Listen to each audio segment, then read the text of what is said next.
New York Met fans, hope everybody's enjoying their Sunday afternoon. New York Mets coming off a loss yesterday, dropped by a final score of 10-3 against the Toronto Bluejays. Obviously, the pitching struggled mightily.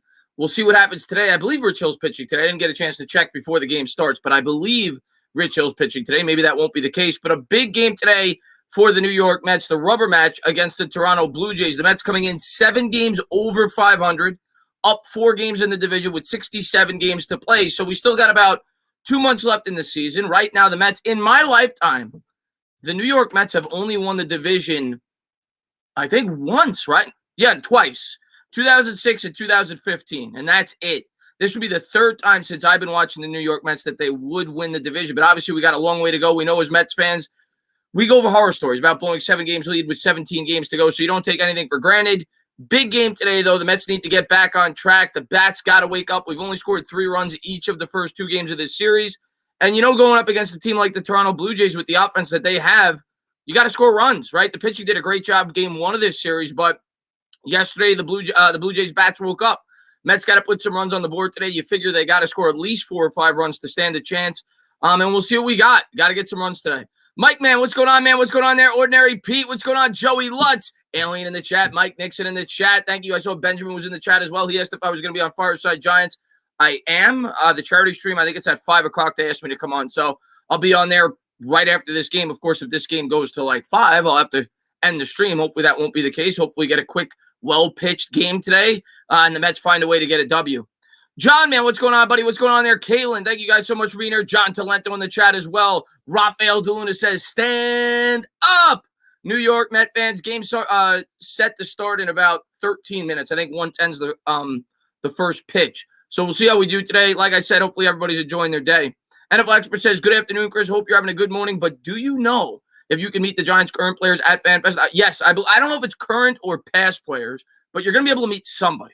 I'm not 100% sure if it's the current or the past, but it said it in the description. I can't remember. You're going to be able to meet somebody. What's going on there, Con Man? What's going on there, Brandon?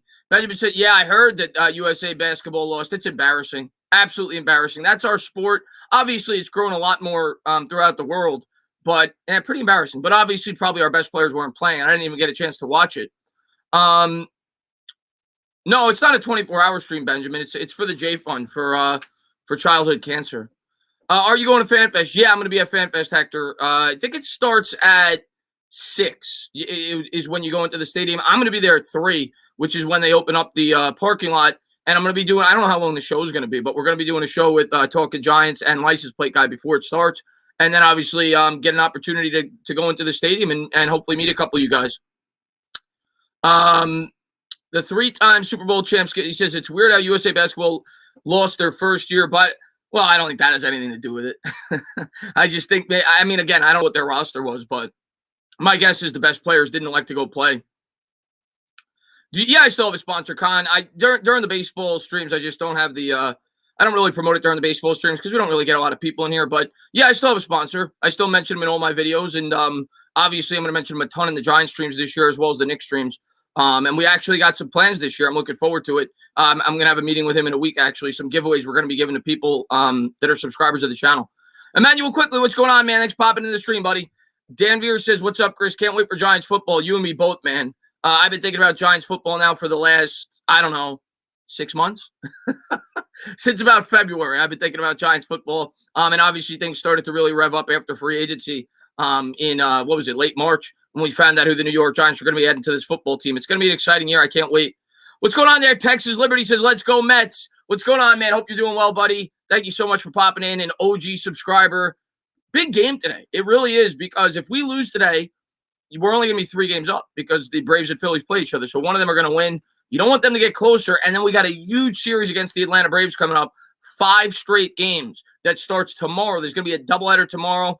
Obviously, they're in second place right now, so that's going to be a gigantic series. That's the type of series where if the Mets could win 4 out of 5, they could really distance themselves in the division. So big series coming up for the Mets after this one, but got to get this win first. Go in on the right foot. Brendan says, I'm going to FanFest. Hope to see you. Yeah, man. Hello from Port St. Lucie. What's going on, Lord Commander Manny? That's where the Mets have training camp. So you must be spring training rather. So you must be a big Met fan. Thanks so much for being here, Lord Commander, man. I appreciate it. Steeler Nation says Juju is a free agent again after this year. I'm not a big Juju guy. I'm not saying he's bad, but I'm not. I wouldn't. And you guys actually got him back on a really cheap deal. It was like 1 year, $8 million. I'm not a huge Juju guy. I don't see the Giants having any interest because we're not going to have any money to begin with. But to me, he's more of a number 2 receiver than a number 1. I think Chase Claypool is going to be your best wide receiver. If not this year, next year. I think he's going to be fantastic for you guys. Tana, did you hear about Brett Beatty's big game? I did not, Shea Stanton. I did not hear about that. NFL Expert says, Chris, you got you on the phone and the Yankees on my TV. Go Yanks. Thank you so much for popping in, NFL Experts. Good luck to your Yankees today. Callum says, hi, Chris. Hope you're well, pal. Thank you for the streams. They have kept me sane as my daughter. Oh, I'm sorry to hear that, man. I'm sorry to hear that, Callum, man. Hopefully she gets better soon. Absolutely, very serious. Hopefully she gets better soon, buddy. Stand up. What's going on there, Chris B? Benjamin says 2 former Dodgers going at it with starting pitching. Oh, good call. Rich Hill, the former Dodger. Good call there, Benjamin. What's up there, LA Sportsman? Thanks for popping in the stream, buddy. He was actually a pretty good pitcher for the Dodgers, Rich Hill. Very good pitcher. He had a year with the Dodgers where he threw to like a mid-2 ERA for you guys. He was a very good pitcher for you guys. Steve, what's going on, man? He says, I'm going to the Friday game when the Mets wear the black. That's right, July 30th. They're going to be wearing the black jerseys. I saw on Twitter today, Marcus Stroman had a promo video with the black jersey on. Man, I miss those jerseys. Those are beautiful jerseys, man. Quan says, hey, Chris, if Daniel Jones doesn't work out for this year and next, you heard any quarterback prospect? To be honest with you, Quan, I know that most people say that next year's quarterback class is thin. I haven't really dove into it because, 1, I believe in Daniel Jones. I think Jones is going to have a pretty good year this year. But 2, quarterback prospects rise up and go down. You know, like last year at this time, a lot of people would have told you, what's his name? The guy out of Georgia, or 2 years ago, whatever it was, Jake Fromm, who the Buffalo Bills ended up drafting. A lot of people thought he was going to be the best quarterback prospect in the draft that year. Guy went in like the 4th round. So I can't really get into it yet. You know, it's mid-season. If Jones looks like he's going to struggle and we may be looking at a quarterback, that's when I'll start to dive into it. But before the college season starts, it's hard to evaluate. Of course, every once in a while, you're going to get a no-doubter like Trevor Lawrence that you know is going to be going number 1 overall, but it's few and far between. Pistol Pete, what's going on? I think Jones is going to have a good year this year. I really do. Brandon says, yo, Chris, I'm going to FanFest. Absolutely, man. I'm excited to see Rich Hill today. Obviously, it was I think it was a good pickup by the Mets. We'll see how he does. We needed help in the back end of our rotation. And I think he's a good complement to some of the pitchers that we have on this roster. He's kind of a junk ball pitcher. We have a lot of power arms, obviously, when we're completely healthy with DeGrom and Syndergaard. So I think he's a good complement, a different look for opposing offenses, offenses rather. Yeah, him and Stroman kind of are, junk ball pitchers. What's going on, Big Blue in the Bronx? Good to see you, Brandon Rogers, big Seahawks fan in the chat. Glad to see you, buddy. Jeremy in the chat. What's going on, my man? Thank you to everybody for being here. Can't wait to get this game going. Really love the way the Mets have been playing as of late. Not so much yesterday, but the defense has been crisp. The bats are starting to come around, even though the last 2 games not so much. Mets will win today. Yesterday was a Barrett. Yeah, we couldn't hit yesterday, Pete. Crispy says, well, we got 10 hits. We just couldn't score runs. Patrick says, hey, Chris, do you think the new pitcher from the Rays that is pitching today, you think he will have a great impact on the Mets? I don't know if great impact is the word that I would use, or the words I should say that I would use, but I think he's a dramatic improvement of Robert Stock, right? Robert Stock couldn't get out of like the first inning. So it was something that we desperately needed. I don't expect him to throw to like a 3 ERA, but he's a guy that, I think could get us through 5 or 6 innings on a day in, day out basis. So hopefully, what I'm hoping from him is a 4.5 ERA. Give me 6 innings, 3 runs on average every time out there. You're a number 4 or 5 starter. I'll sign up for that right now. He's not going to be an overpowering pitcher. He's not going to be Jacob deGrom, but he's a guy that fills out your rotation. So I think it was a good acquisition. The Rich Hill move was a good move, man. Matt says, Entertainment Authority Sports, sorry I couldn't make it. Don't ever apologize. Thank you for being here, buddy. And hopefully the Mets get us a win today. You didn't miss much yesterday. The Mets played horrible. Anthony says, hey, Chris, good luck to your Mets. I appreciate it, Anthony, man. Thank you so much for being here. They're interviewing Dom Smith before the game. The Mets got the white unis on. They got these jerseys on with the blue pinstripes. As we were saying earlier in the stream, they're going to have the black jerseys back in a couple of days, about 5 days, July 30th, they'll have the black jerseys back. Let's take listen, that's what baseball is all about. Take 2 out of 3, big game today, rubber match. Blue City, Empire Sports, hey, Chris, remember the Yankees? Oh, do I remember? Yes. Do I want to remember? No. That was a heartbreaking series as a Mets fan. That series, the Mets really could have won all 5 games. That series was very close. Game 1, the Mets should have absolutely won. Game 2, they probably should have won. Game 3, they did win. And then game 4, obviously Jeter had the leadoff home run. But yeah, that was a heartbreaking series because I legitimately felt the Mets were going to win that series. What's going on there, Bucks man? Thanks for popping in the stream. Bavit says you're streaming the Mets. Bavit, after I'm done with the chess match, I'll let you know. Right now, it looks like John is going to move his rook. Once I get done with the chess match, Bavit, I'll let you know. He might have checkmate here in 3 moves. What's going on there, Steeler Nation? Adam Frazier is bound to get traded from us. Yeah, well, you're going to see a lot of teams sell up their players, man. And thank you guys so much for being here. Hit that thumbs up, subscribe, ring the bell. When's the Giants preseason game? We've got the Giants and the Jets are the first game, August 14th. August 14th is going to be the first Giants preseason game, which I'm not going to be able to stream, unfortunately. I'm going to be doing the next 2 after that. I have plans for that day, so I can't do it that day. But I'm going to do the next 2 and obviously every regular season game that I'm not going to. Yeah, I'm watching a Blitz chess match. Blue City says, were you at least happy that my Yankees beat the Phillies? Yeah, I was rooting for the Yankees in that World Series. I could never root for the Phillies. Yeah, I'm going to the Fan Fest. I can't wait to go to the Fan Fest. It's going to be fantastic. Braves fans are still butthurt about the Mets team. Yeah, well, people always ask me, Texas Liberty, people always ask me who's the Mets' biggest rival. I think it's the Braves, but maybe, and I'm frozen, by the way. That'll pick up in a second. I cannot wait to get my better computer back, but it's coming back. You guys can hear my voice. But people always ask me, who's the Mets' biggest rival? And I guess I go back to my childhood when in the 90s, I think it's the Braves. The Braves have always been our biggest rival. They've always been, at least from my perspective, our biggest thorn in the side. They dominated the division for years in the early, mid, late 90s before the Phillies started to heat up. But yeah, I think they're our biggest rival. No, I did not watch Team USA. I was walking the dog. I did not watch Team USA. Chris, I hope I could. Yeah, man, NFL experts for sure. I'm gonna be there at 3:00. So hopefully you get to see me. If not in the game before it. Trivia, Chris, what guy loves that? This guy does. Is the tailgate game for regular season? I'm definitely going to the Eagles game, Bavith. I may be going to the Falcons game, obviously because of Eli Manning. I may be going to the Falcons game, and if I do, I'll let you know. I think there's a good chance we'll be going to that. I'm definitely going to the Eagles game. Yo, Chris, unfortunately, I wasn't that into baseball when the Mets had the black jerseys since I was little, but is it just me when you think of their black jerseys? Of course, Mike Piazza. I mean, everybody on that team, but yeah, Mike Piazza was obviously the signature player on that Mets team. So yeah, when you see a lot of old Mike Piazza highlights and clips, you'll see him in that black jersey. They used to wear those black jerseys all the time. So for sure. What's up there, Slinksy, man? Thanks for popping in, buddy. Is Brady going to be back? Yes. Chris, I bet if you stream the Yankees games, you'd get more views. Well, probably, but I'm not a Yankees fan, so you can't fake it, man. I'd be watching the Yankees game being like, let's go Red Sox. Let's go. Every time the Yankees hit a home run, I put my head down like this. I can't fake it. I'm a Met fan. You got to stay true to the teams that you love. Chris, do you think the Rays win the World Series now by adding Nelson Cruz? They got a shot. The Rays have a very good team. It was a good pickup. We'll see. But, yeah, they definitely have they're one of the better teams in the American League. I wouldn't label them the favorite, but they definitely have a shot. What's going on there, Eric, man? Thanks for popping in the stream, buddy. We're getting ready for Blue Jays versus Mets, the rubber match, game 3. Nice weather out today. So at least, at least here it was, which isn't too far from Citi Field. So nice weather today. Hopefully there's no rain delays, anything like that. Should be a good game. And we'll see if the Mets can get a W. Hey, Chris, who would you want at third base, Bryant or Donaldson? I honestly don't think we're going to get Bryant. J.D. Davis has been pretty good this year. I think his glove's pretty solid. I think the Mets are going to add somebody. I don't know if it's going to be Bryant.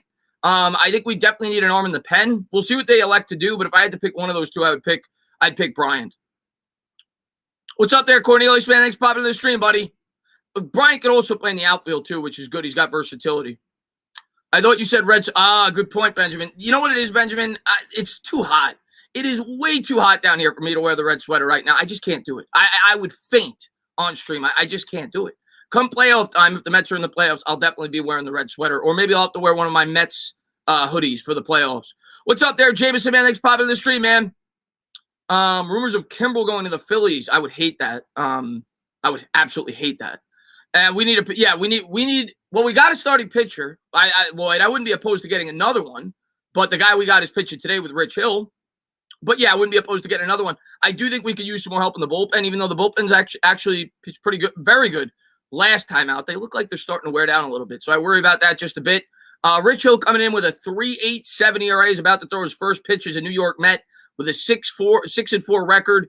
He did get off to a great start with the Rays this year. I forgot his splits. His second half, though, has been horrible, which is why the Rays traded him.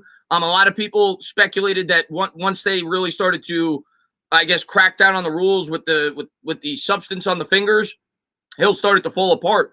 They're showing the Mets infield defense here. J.D. Davis at third, Jonathan Villar at short. Luis Guillorme may be playing defense at second. Pete Alonso at first. Thomas Nido getting the catching today. Makes sense. Day game after a night game. You give McCann off. In the outfield, you got Dom Smith, Brandon Nimmo, and Michael Conforto left to right. What's up there, Jameson, man? Chris, is Edwin Diaz that bad?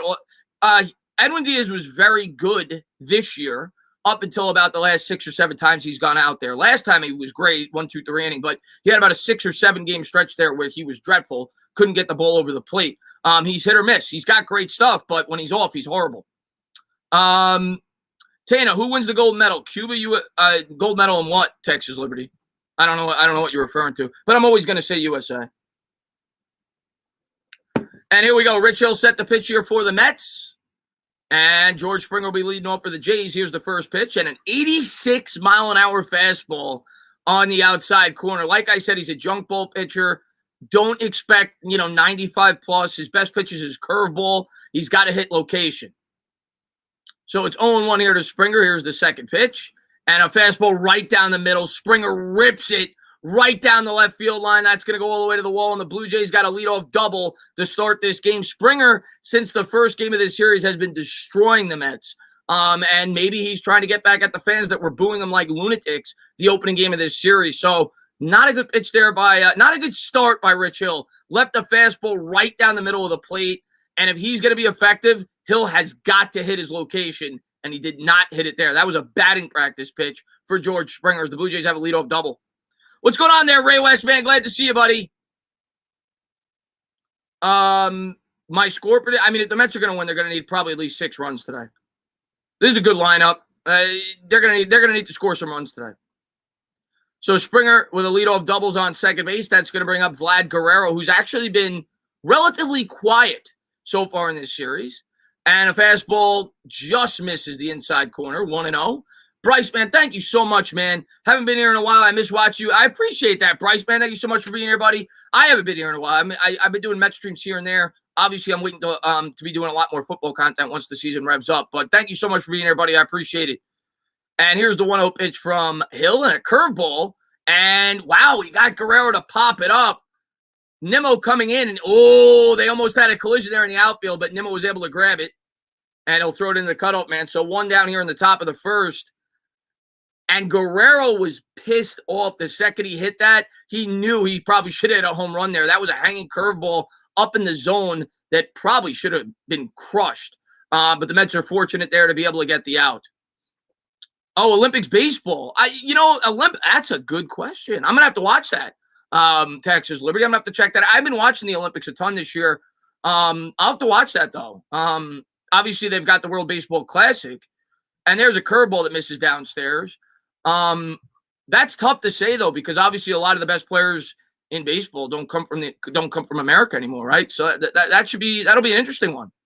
So it'll be a 1-0 pitch here to Simeon, and a fastball misses way upstairs. Hill struggling with control here. 2-0. Yo, Chris, Pat, I don't think I'm going to do Olympics. I don't think I'll be doing Olympics. Chris, I have a Subway 98 hat pin for the stadium. I'm looking to sell. Any interest? Oh, wow. I'm not much of a collector, but hey, man, if you can't find, I would put it on eBay. I'm sure somebody would buy it, Anthony, but if you need any help, I'll definitely promote it on the channel. What's going on there, Jameson? Here's the 2-0, and that misses. Wow, Hill's starting to struggle here. Maybe he's pitching around Simeon. It's a righty-lefty matchup. That's possible. But his first 3 pitches have been nowhere near the strike zone here. Sorry, my Nats are bad. Honestly, do they still have a chance to win? I'm going to be honest with you. The runner goes. They got him. Oh, what a stupid decision by George Springer. It's 3-0. You got 1 out, and he runs. It was a strike, by the way. George Springer tries to swipe third base. Nice throw there by the backup catcher, Thomas Nido, as he guns him down. Helping Rich Hill out. Thank you very much. Wow. And there's the 3-1 pitch. That's hitting the air to center field. Nimmo's there. It'll be a can of corn, and the Mets will get out of the inning. We'll go to the bottom of the first. No score. Nice throw there by Nito. Nice throw. Mets coming up. So good job to get out of the jam. Obviously wasn't looking hot there when the Blue Jays led off with a double, and Rich Hill's able to get out of it with a little help from his defense. Tuto, my man. What's going on, buddy?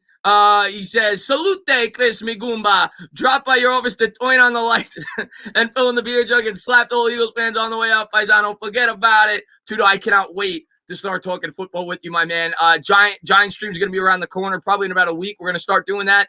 In season, we're going to be doing it all the time. I know you're a huge Giants fan. Glad to see you, Tuto. Hopefully you're enjoying your summer. And it's going to be a really fun year this year, man. Pete, hey, you got out of the jam. You'll take it, right? They had a leadoff double, and the Mets were able to get out of it. It makes to run in that situation on paper as a left-hander. Yeah, and I'm not saying it doesn't make sense, but risky play there, especially the way that Rich Hill was pitching. He was leaving pitches over the middle. You got the heart of your order up. I would more understand it if you had the 7, 8, 9 coming up. You got 3, 4, 5 coming up. You're already in scoring position. I get it. You want to get the third for the sacrifice fly to get you in, but you got your best hitters. And it did not look like Rich Hill was hitting his location. It was 3-0. You got your best hitters in the lineup up. I don't think that was the ideal time to try to steal third base. And they paid for it. Nito made a great play. Chris, I got Slayton gloves. That's awesome, NFL experts. What's going on there, NY man? What's going on there? Buxo man, thanks popping in. Logical says Rams need a running back trade Saquon for Aaron Donald straight up. Yeah, you're dreaming. You're dreaming. Aaron Donald might be the best football player in the world. Not happening. So here we go. Themes of the game, Vlad Guerrero, 1-2-4. Wow, 1-2-4-1 OPS on fastballs, highest in baseball. Rich Hill's curveball, a 192 opponent's average on curveballs this season. Like I said, that's his best pitch. And Ross Stripling has a 212 opponent slugging on changeups. All other pitches that he throws are 554 or higher. So obviously Stripling's best pitch is the change. For the Mets starting lineup, Nimmo will be leading off. Conforto in the 2-hole. Alonso 3. Dom Smith 4. J.D. Davis playing third base, batting 5th. VR will be playing shortstop and batting 6th. Thomas Nito doing the catching, as we're well aware after the play made last inning, batting 7th. Luis Guillerme batting 8th and playing second base. And the pitcher, Rich Hill, will be batting 9th. Stripling on the year is 3-6 with a 5.04 ERA. So the Mets should get some opportunities, hopefully, to score some runs today. Not the best of pitchers. We'll see if the Mets could win the rubber match. Jake, man, what's going on, man? Thanks for popping in the stream, my man. And here's the first pitch to Nimmo. And a fastball right down the heart of the plate. Nimmo drops his bat. Looked like he usually takes the first pitch. That was right down the middle, though. That was a pitch to rip. But first time around the order, Nimmo always likes to see a lot of pitches. So it'll be 0-1. Here's the second from Stripling. And a curveball. Nice. Wow. Good bite to that curveball there by Stripling. Little 12-6 curve. Looked like Nimmo was a little surprised by it. 0-2. Good location. Yeah, Lindor's been out. Amazing guy. I'm hoping he's back soon, but he's been out for a bit. Here's the 0-2. And a fastball misses upstairs. Good eye there by Nimmo. 1-2. Chris, right before the season, I was going to get a Lindor. Well, he'll be back. Lindor's going to be back. I'm hoping within 2 or 3 weeks. Definitely before the playoffs if we make it. It'll be a 1-2 to Nimmo. Here's Stripling. And a curveball swung on and missed. Nice pitch there down in the zone. He got Nimmo on 4 pitches. So 1 up, 1 down here in the bottom of the first. How's Edwin Diaz doing this year? He's up and down. He's hit and miss. I mean, his ERA is super high. It's like 4. But he was very good, actually, up until about a week before the All-Star break. And then he was atrocious. His last time out, he was very good. He had a 1-2-3 inning. But he's been hit or miss. He's got to get it back together. Conforto coming up here for the Mets. He's batting 202, 6 homers, 24 RBIs with a 677 OPS on the year. He'll be batting in the 2-hole today. And here's the first pitch from Stripling. That curveball's got some bite to it today. Another 12-6 curveball right at the knees, 0-1. What's going on there, Darren, man? Thanks for popping in the stream, buddy. It'll be an 0-1 here to Conforto. Looks like the catcher's going to line up outside, and there's the changeup that we were talking about before the game. He's got I think the opponent's slugging against that is 220. By far his best pitch as Conforto swings through it. 0-2. What's going on there, Airborne, man? Thanks for popping in the stream, buddy. Buxer says, Tana, who's your favorite bullpen pitcher for this? I'm gonna agree with you. You know, I didn't think that at the beginning of the year, but hold on one second. Here's the 0-2 to Conforto, and that's a changeup in the dirt. The more I see of Trevor May, He may be the guy I'm most confident in. I think he's actually pitched very well for like the last month or so. He's been probably our most consistent pitcher out of the bullpen. I kind of agree with you on that. So it'll be a 1-2 pitch here to Conforto. Stripling, and Loop as well, by the way. Here's the 1-2, and the fastball misses upstairs. Actually, I'd say Loop's been our best. Trevor May's been second, and which is ironic because those were our two big offseason acquisitions of the bullpen. The Mets did a great job this offseason bringing in some nice pieces. So it'll be a 2-2 here to Conforto. Stripling looks in for the sign. Here's the windup and the pitch. And that's ripped on the ground to second. They had the shift on. Goes to his knees. Circles up. Throws to Guerrero. 2 up. 2 down here in the bottom of the first. Are you hyped for the black? Yeah, man. I can't wait, Darren. That's going to be on the 30th. Yeah, Familia's been pretty good, too. But I would say Luke's been our best, and May's probably been our second best.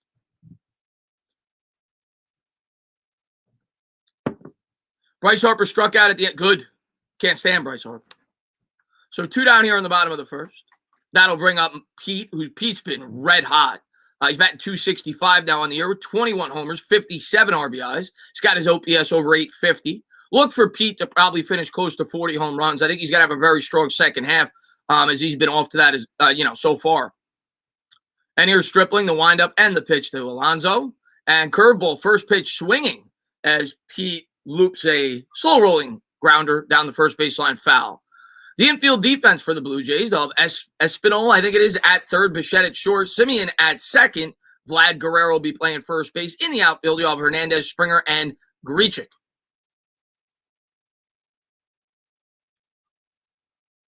Yeah, you can tell me when the Braves score.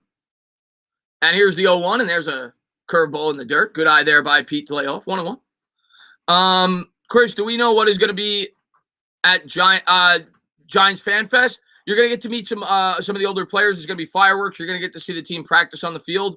And obviously, you're going to be surrounded by Giants fans. What's better than that? So it'll be a 1-1 here to Alonso. 2 off-speed pitches so far. And here's another one, another curveball in the dirt. Stripling pitching Pete very carefully here. He's trying to get him to chase out of the zone. 2-1. Gavin, what's going on, my man? Great content at the end of the day. I appreciate that, Gavin. Gavin's been with me for about since I started, but apparently he just subbed. Hope you're doing well, Gavin. Hopefully you're enjoying your summer. It'll be a 2-1 pitch here to Alonso. Stripling looks in for the sign. Here's the pitch. And a fastball. Pete had one to hit there. He had a fastball down the middle, but he pops it up down the first baseline. Guerrero loses it in the sun, though, and it'll reach the seats. Alonso had something to hit there, was unable to take advantage of it. 2-2. Who do you think is the Mets' brightest future? Oh, who do you think has the brightest future right now? Giants, Mets, or the Knicks? Right now, I'd say the Mets. I think the Mets have the best team of those three right now, but that could change. Obviously, if Daniel Jones takes a big step up this year, if the Knicks bring in a couple of big players in the offseason. But right now, I would say the Mets. It'll be a 2-2 pitch here. 2 outs here in the bottom of the first. And here's the pitch from Stripling. And a fastball. I thought he got him. Just missed on the inside corner. I think Pete was looking maybe off speed there. Changeup or curveball. Pete was fortunate that he didn't get rung up. 3-2. Nice pitch there by Stripling. Good location. Aaron Nola's a damn good pitcher. I am Groot, Matt says. Here's the 3-2 to Pete. And there's nice pitch, man. He froze Pete there with the curveball. So 1, 2, 3 innings. Stripling looked good there in that first inning. Mets didn't really stand a chance. We'll go to the top of the second. No score. But how's everybody doing? Hopefully you guys enjoying your Sunday. If this lineup can't hit Ross Stripling, this offense is more disastrous. Well, John, let's give him a couple of times through the order. Especially with pitchers like this, control pitchers, usually takes maybe one time through the order till you start to get the bats going. Amazing Guy says, this football season has felt like an eternity because my other team's being good. Yeah, well, that's a good thing, though, Amazing Guy. I think we're not accustomed to that, where the Knicks give us a good season and the Mets have been good. We're not accustomed to that in the same year. So as a Giants fan, and even though the Giants haven't given us good seasons either, but as a Giants fan over the last 2 or 3 years, you're kind of just like, and I still am dying for them to get back, but that's all you're thinking about. Now we kind of have a competitive baseball team. We had a competitive basketball team, so it kind of helped the offseason a bit. What's up there, Paul, man? Thanks for popping in the stream, buddy. NFL Experts says, Chris, I'm out, man. Chris, do you know if you're going to have a stream with your Eagles, Cowboys? I'm sure I will at some point, NFL Experts. When, like I said, when there's stuff to talk about. Yeah, got to give him time, Josh. Got to give him a couple of times through the order. I'm watching your stream since I'm on vacation and in Delaware. There was no Pix 11 because it's not local. Well, I appreciate you for being here, Polar Bear Pete, and hopefully you're enjoying your vacation, my man. So no score. We're going to the top of the second. Rich Hill getting set to pitch.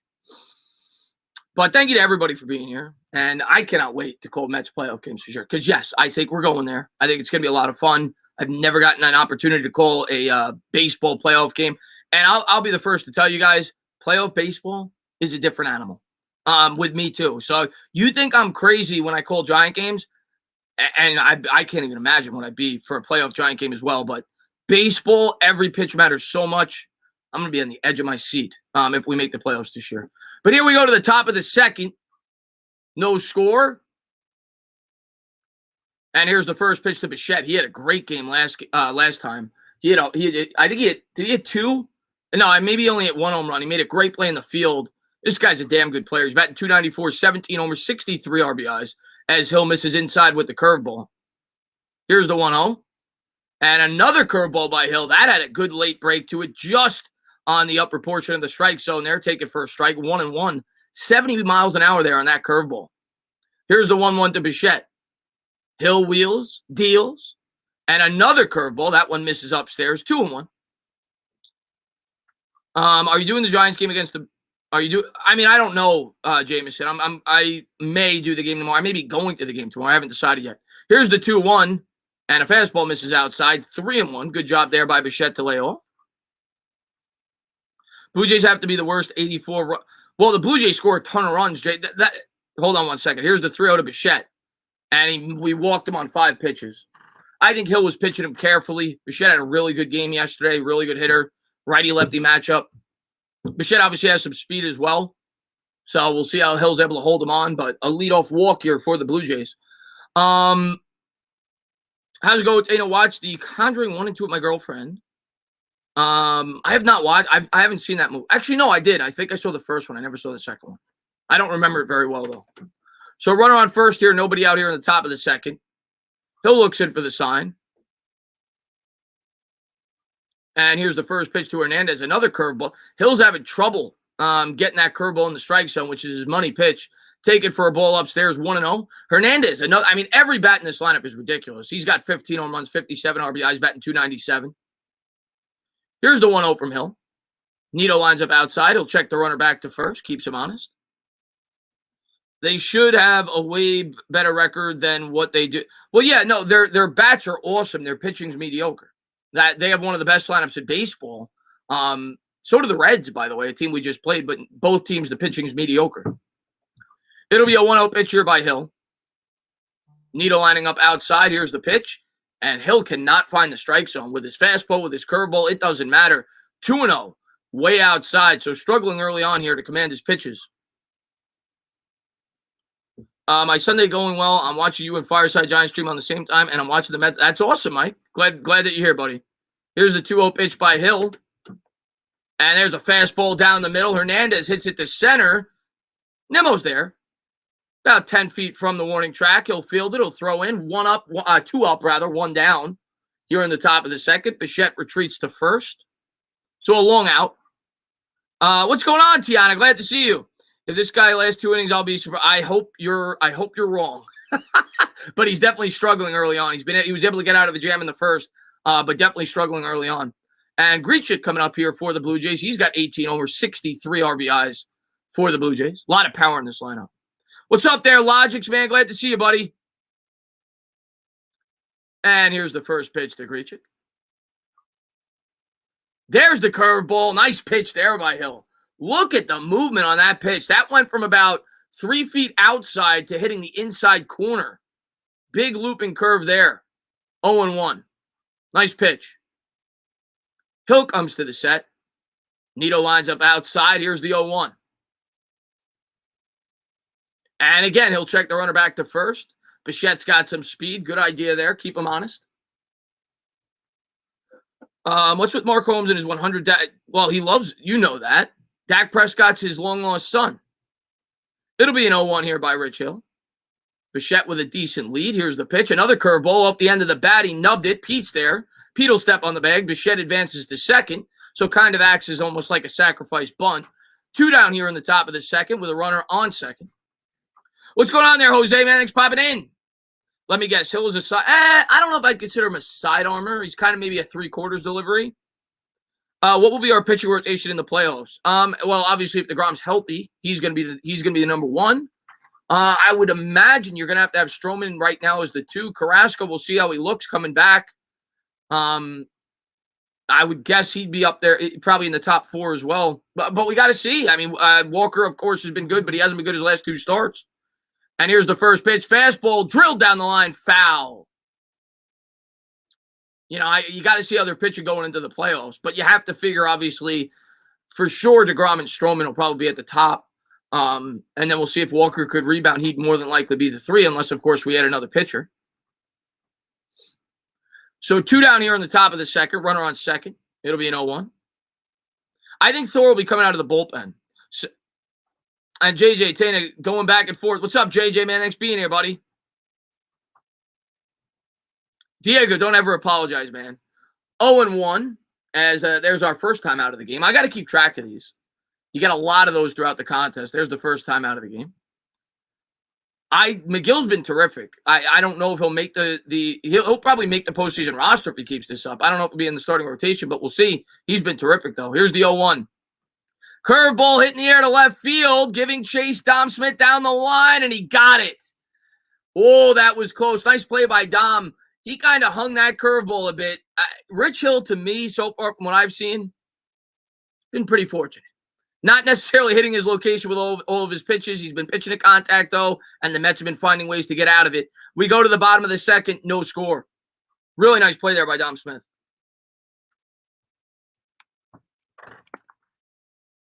Can we get these bats going, please? Where's the fit? Yeah, where's the fitness, Michael Anthony? Well, Dax's second son. Tane, I want to Berrios, and I think this Hill trade means we add no. I agree with you. I don't think we're going to add another starting pitcher. I think we could add a bullpen and a bat. I hope Thor pitches again this season. Lloyd, I think he will, but I don't think he'll start. I think he'll be a guy, if they make the playoffs, they'll use out of the bullpen. But we'll see. There's definitely reasons for doubt. Grandpa, is that? Yes, it is, Joey Lutz. How you been, my man? Hope you're enjoying your summer, buddy. Buxer says, Tana, last comment. What'd he say?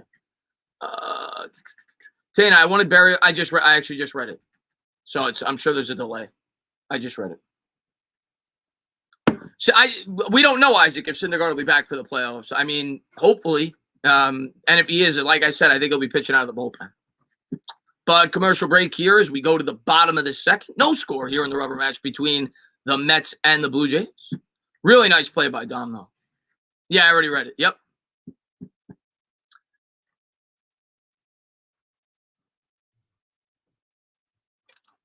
Yes, they've had.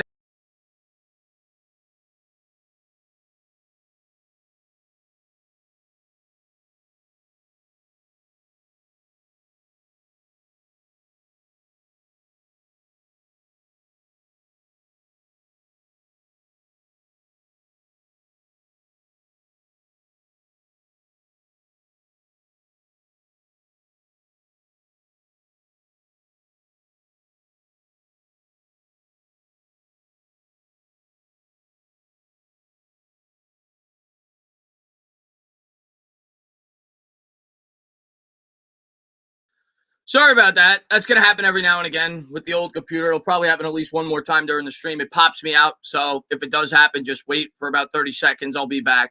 That's like your commercial in between innings. At least it happened in between innings and not in the bottom of the ninth with runners with the bases loaded down 2 runs. But that'll happen every now and again. So, yeah, apologize for that. So here we go to the bottom of the second. No score. Dom Smith leading off here for the Mets. And a first pitch fastball swung on and fouled off the back screen. 0-1. Dom Smith this year batting .256, 11 home runs, 44 RBIs with a .729 OPS. Chris got kidnapped by the Italian Stallions. So here's Dom. Here's the 0-1 to Dom. And Stripling wheels and deals, and the fastball misses upstairs. That was eye level. Probably trying to set up his next pitch. 1-1.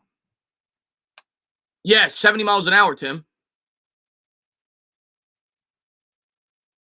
Here's the 1-1 pitch by Stripling. Looks in for the sign. Here's the pitch to Dom. And a curveball swung on and looped in the air to left field. That should be an easy play. Can of corn. 1 up, 1 down here in the bottom of the second.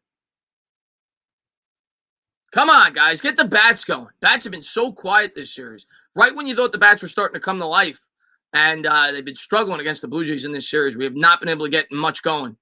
All of our runs in the first game were from Alonso, who had 2 home runs, and yesterday we were only able to plate 3, even though I think we had 10 hits. So now it'll be J.D. Davis. Davis been one of the better hitters for the Mets this year. He's batting .349, 4 homers, 11 RBIs. Wake up, Mets is right, man. Chris, what is your favorite food to eat at a baseball game? I mean, I guess I go with the hot dog. I'll go with the hot dog. And here's the first pitch from Stripling to Davis, and the fastball misses upstairs. 1-0, 88 miles an hour on the gun. I don't know when DeGrom's going to be back. Hopefully sooner than later, but I don't know. Just wanted to check in and say we will own the NFCs. Good luck, Mr. Fishing. Well, you're a Giant fan, obviously. Hopefully we do. I don't know if we're going to own it, but we're going to be right in the thick of it. I'll say that right now. I think it's a 3-team race. As the fastball misses upstairs there to J.D. Davis. No, I've never eaten vegan ice cream. No. Here's the 2-0 pitch to Davis. Curveball. Oh. That was the first pitch I've seen Stripling really miss in terms of location. JD fouls it off. Had a hanging curveball there right over the middle of the plate. 2-1. Had a really healthy cut, though. As Villar on deck here for the Mets, he'll be batting from the left side. It'll be a 2-1 pitch to JD. And the fastball misses upstairs. Good eye there by Davis. 3-1. What's going on there, John, man? I hope you're having a good summer, man. Can't wait for the Knicks. I know you tune in all the Knicks streams. Can't wait for the Knicks this year, man. No true Giant fan has ever eaten anything vegan on purpose. Here's the 3-1 pitch to Davis. And a curveball hitting the air down the left field line. That's going to go all the way to the wall. Davis should get a double here. Davis has been swinging a hot bat. So JD with a 1-out double here. The Mets have a man in scoring position. Good job there by Davis. Good swing. Stripling starting to lose a little bit of command with that curveball. He hung 2 of them to J.D. Davis in that at-bat. The first one, Davis missed. The second one, he makes him pay. What's up there, Tim Mannix popping in? Nice swing there by Davis. He was all over it.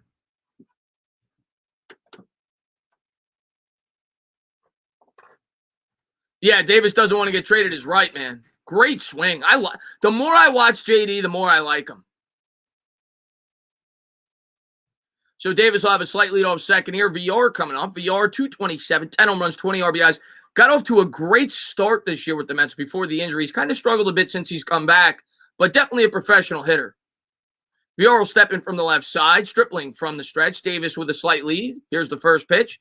And there's that changeup that Stripling possesses. Swung on and missed. Good dip to that changeup. Davis showing the Mets that, yeah, I'm kind of with you, man. The more I watch J.D. Davis, the more I'm like, I don't know if I want Chris Bryant. I don't know if Chris Bryant can do much better of a job in terms of hitting the baseball. I'm with you on that. J.D. here with a good lead here off second. Stripling from the stretch. Here's the pitch to Villar, and there's another changeup. Villar is able to check the swing. 1-1. Expect to see a lot of changeups against lefties because it breaks away from the hitter. So that's how he's going to attack the lefties in the Mets lineup. That's his best pitch. So they play Villar, straight away for the most part. Obviously probably because there's a runner on second. Here's the 1-1. And a fastball, he swung through it. He challenged him there. He gave him a heater right down the middle, 90 on the gun. Villar swings through the heater. Are you more excited to see our secondary or our receivers? I'm honestly more excited to see our defense overall this year. I think our defense, obviously I'm excited for the whole team, but I think our defense is going to be so good this year. I can't wait to watch the defense this year. Here's the 1-2 pitch to Villar. And the pitch from Stripling, and the fastball misses upstairs. Eye level there. 2-2. Was it Stripling an all-star? He might have been, Tim. I'm not 100% sure. He might have been. He struggled this year. He's got a 5 ERA. This will be the 28th pitch for Stripling. 2-2. Davis on second, 1 down. And here's the pitch. And a curveball hit in the air. That's going to loop in for a single. The Mets are going to plate their first run. Davis rounds 30, heads home. Good piece hitting there by Villar. There you go. Mets take a 1-0 lead. Let's change the scoreboard. John says, let's go. Let's go, Mets, baby. 1-0 Mets. Let's go. Let's take the rubber game. Let's take the rubber game, guys. Let's take the rubber. We need the rubber game. Good job by VR. That curveball has not been his friend these last two batters. He probably should not throw that pitch. That's been right down the middle of his last three curveballs. So now with one out, you've got 7, 8, 9, I think, coming up. This would be a good spot here maybe to try to send VR, get him in scoring position. We'll see if the Mets elect to do that. Of course, he's got some speed on the base paths. I'm sure that Toronto's going to, keep him honest there. Nito up at the plate. Nito, of course, had that great defensive play in the first. Fastball taken for a strike, 0-1. Nito on the year batting .260, 3 homers, 12 RBIs with a .710 OPS. What's going on there, Masterman? Hill's been getting out of jams. He's been pitching to contact. I wouldn't say he's pitched great, but he's gotten out of it. It'll be an 0-1 here to Nito. Stripling will check the runner back. Going to keep VR honest. How about a little hit and run here? Maybe a little hit and run?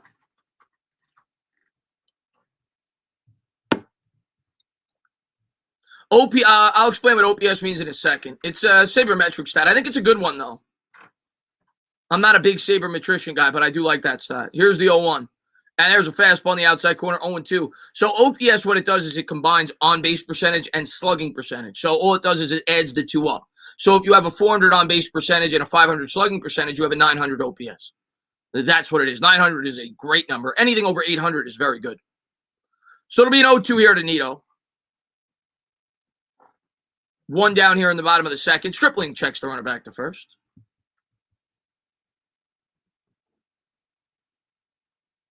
Of course, I'm a fan of the Mets.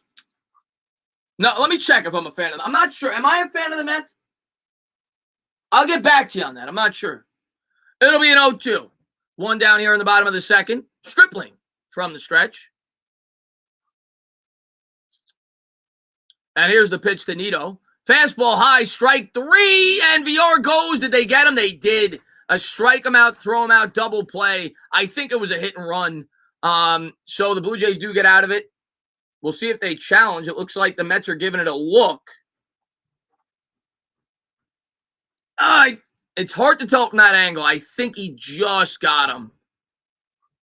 We're going to go to the top of the third. So I don't mind that call, though. I like the aggression there. With the bottom of the order up, you want to give yourself a chance to score another run, get in scoring position. I don't mind that. I think it was the right guy to have on first base to try something like that. But good throw there by the catcher. Tana, I found you and the old bad dog at the same time. Love both you guys, but the difference is you're a Mets fan and he's a stinking Yanks fan. Appreciate that, Buxo. Am I going live for the NBA draft? I'm going to be in Atlantic City with Sim from Nothing But Nick. So I'll probably be live, but it won't be on this channel. It'll be on that channel. And I don't know how long I'll be live. He's going to have a lot of guests, but I'll definitely be live at some point on that channel for the NBA draft. What's that thing on VR's hand? A lot of if you watch baseball now, a lot of the players have that. It's so you don't jam your finger when you're on the bases. When you slide head first into a base, that's the only reason. That's why they wear it, so you don't jam your finger. Lindor wears it. I think Nimmo wears it. A lot of players wear it. Let's go, Mets. What's up there, Master?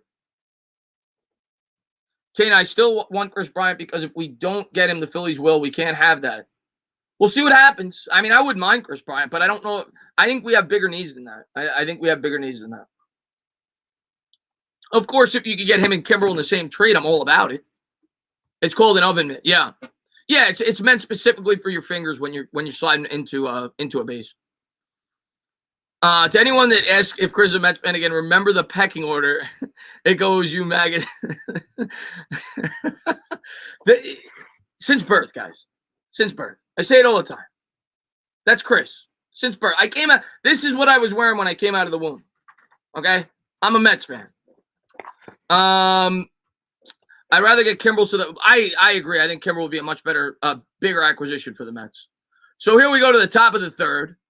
Mets lead 1-0. Good piece hitting there by VR to give the Mets the lead. Blue Jays coming up. We need arms, John. Yeah, that's right, man. So the Blue Jays catcher will lead off this inning. He made a really nice throw last time. As Hill will try to continue his scoreless streak. And here's the first pitch.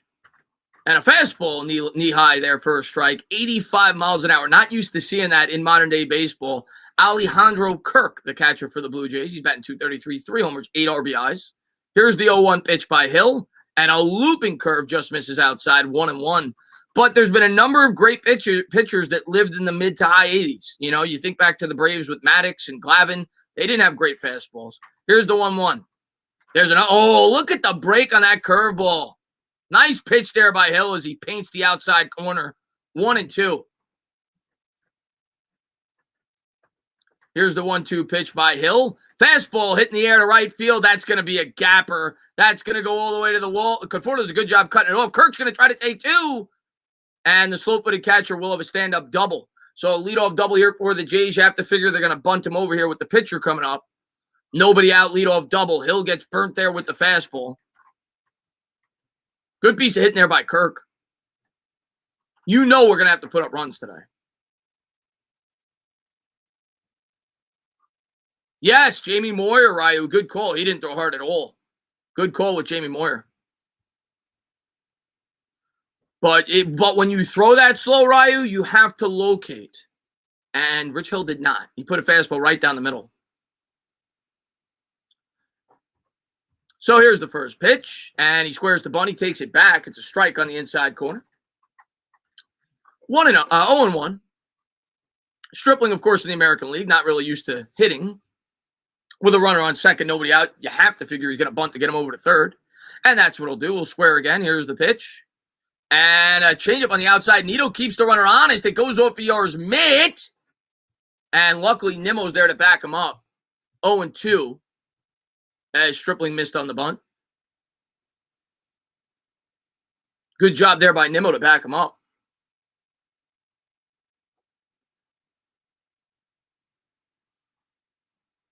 Villar's got to catch that. I mean, you got to, I know you're trying to hold the base to tag it, but you got to leave your feet there and make sure you catch that. Here's the 0-2 with 2 strikes. Stripling still set the bunt. And strike 3 looking. So Hill's able to get him out. So a good job there by Rich Hill to get out of the jam there.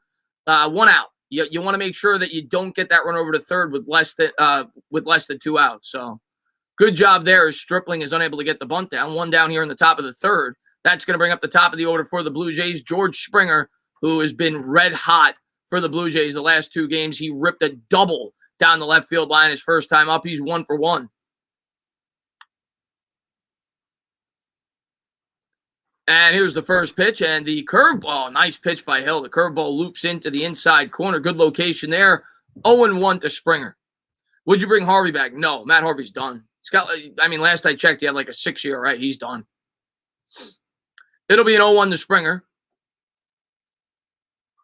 Hill looks in for the sign. Kirk leads off second. Looks like Nito's going to line up outside. Here's the 0-1 pitch. And another looping curveball. That one misses upstairs. 1-1. Who's my favorite player on this current team? DeGrom. You got to go with DeGrom. Got to go with DeGrom. It'll be a 1-1. Here's the pitch to Springer. And a fastball hit in the air. Good job there. That's looped. And Villar's there to bring it in. 2 down here in the top of the third. So good job there by Hill. Get 1 more. Get out of the jam, baby. Hill's got a low pitch count, too. He's only at 31 pitches so far. Obviously, he's not going to strike out a lot of batters. He pitches to contact. Guerrero coming up. He's batting .326, 32 home runs, 79 RBIs. But like I said earlier in the game, so far, and I don't want to jinx anything because this guy could take it out of the ballpark any second, he's been relatively quiet in this series. The Mets have done a good job against him.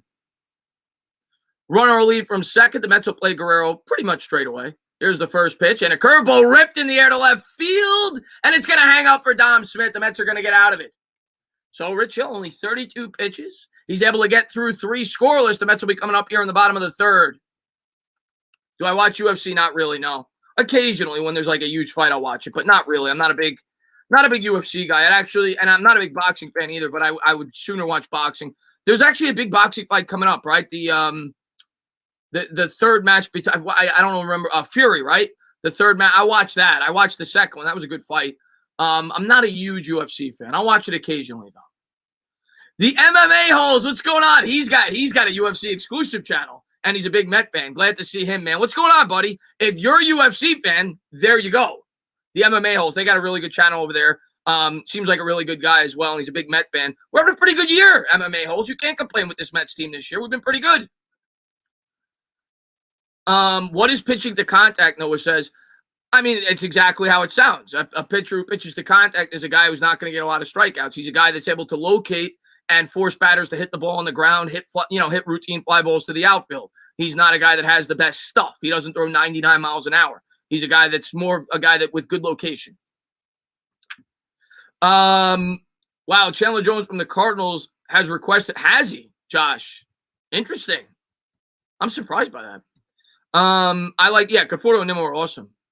You're more of a wrestling fan? I haven't watched wrestling. I used to watch wrestling when I was a kid. I haven't watched wrestling in forever. But don't get me wrong. I get the appeal for sure for UFC. It's definitely it's a fun sport to watch. I have to keep up too much between the baseball, basketball, football. Like I said, if there's a big fight, my friends ask me to go to the bar, I'll watch it. But for the most part, I'm a casual fighting fan. Bradley Beal requested a trade. I heard a rumor that he was potentially requesting a trade. I didn't know if it was official. Maybe it is official now. We'll see. Yeah, MMA holes. The Mets have been really fun to watch this year. It's been a fun year for the Mets because the thing that I love about this team, it's kind of like the Knicks this year, resiliency. I think that's the best word to describe this Mets team this year. They've been resilient. Like, you think about this team this year, Alonso's missed time, DeGrom's obviously missed time. Everybody, basically every position player has missed time. And the Mets have been able to stay afloat. Who are the 4 Blue Jays pitchers to have 200-plus strikeouts in a single season? That's the trivia question today. That's a good question. I'm going to give it a go. Roy Halladay's got to be one of them. Roger Clemens has to be another. So those two for sure. I'm trying to think. David Cone was a Blue Jay, wasn't he? I'm trying to think of the. I don't know. I'll guess Cone. I don't know. I'll go Cone. I'll go Clemens and Halladay. There's a fastball on the inside corner taken for a strike. Marcus Stroman's not really a strikeout guy. I doubt it's Marcus Stroman. Guillermo on the air batting 308, 1 homer, 4 RBIs. And here's Stripling. Here's the windup and the pitch. And the changeup misses outside. Good job there by Guillermo to lay off. 1-1. Pat Hankin, that's not a bad guess. He was a pretty good pitcher for them. 4 Blue Jays pitchers to have over 200 strikeouts in a season is the question, Big Blue in the Bronx. 2 for sure that I know. It's got to be Clemens and Roy Halladay for sure. Here's the 1-1. And a fastball hitting the air down the left field line. Foul. Yeah, Cone was a Yankee. He was also a Met. Tomorrow we have a doubleheader. Yeah, big game tomorrow. Dave Steve. Okay. Maybe he'll be one of the answers. Kerm, we'll see. Al Leiter. Could be. Could be. It's not a bad guess. Here's the 1-2 pitch to Guillermo. And that's in the dirt. Take it for a ball. 2-2. Jimmy Key's a good guy. I was young when Jimmy Key pitched. I remember Key with the Yankees too. I don't remember if he was a strikeout guy, but he was a pretty good pitcher. It's not a bad guess. It'll be a 2-2 here to Guillermo. Stripling looks in for the sign. Here's the pitch. And a fastball just on the inside corner. Guillermo didn't like it. It looked like it was a little bit off the plate. With 2 strikes, it's tough to take, but I think Guillermo definitely has an argument there. It's a little bit inside. He just missed the inside corner. I just hope that they return the favor when the Mets are pitching. It was close, but I think it was a ball. So 1 down here in the bottom of the 3rd. Yeah, Cone was a Met first. Absolutely. Pat Hankin's a good one. And here's the first pitch to Rich Hill. And there's a fastball. He chases out of the zone. Strike 1. Hill on the year batting in his career, batting 114. So obviously we're not expecting much here. He's got 13 RBIs for his career. And he swings through another heater, 0-2. Who's my favorite? I'm not a Braves fan at all. I'll tell you the one Braves player that I respect the hell out of as Good job there by Hill to waste a fastball. At least maybe he'll get the pitch count up a little bit as he fouls it off the catcher. The one guy that's that, in my opinion, is impossible not to respect as an Atlanta Brave in terms of a position player, and we hated him as Mets fans. We called him Larry, but Chipper Jones seemed like a really good guy. He's an unbelievable player, one of the greatest switch hitters, if not the greatest switch hitter in the history of baseball. He's probably the guy I respect the most since I've been watching baseball. So 1 out, nobody on here in the bottom of the third.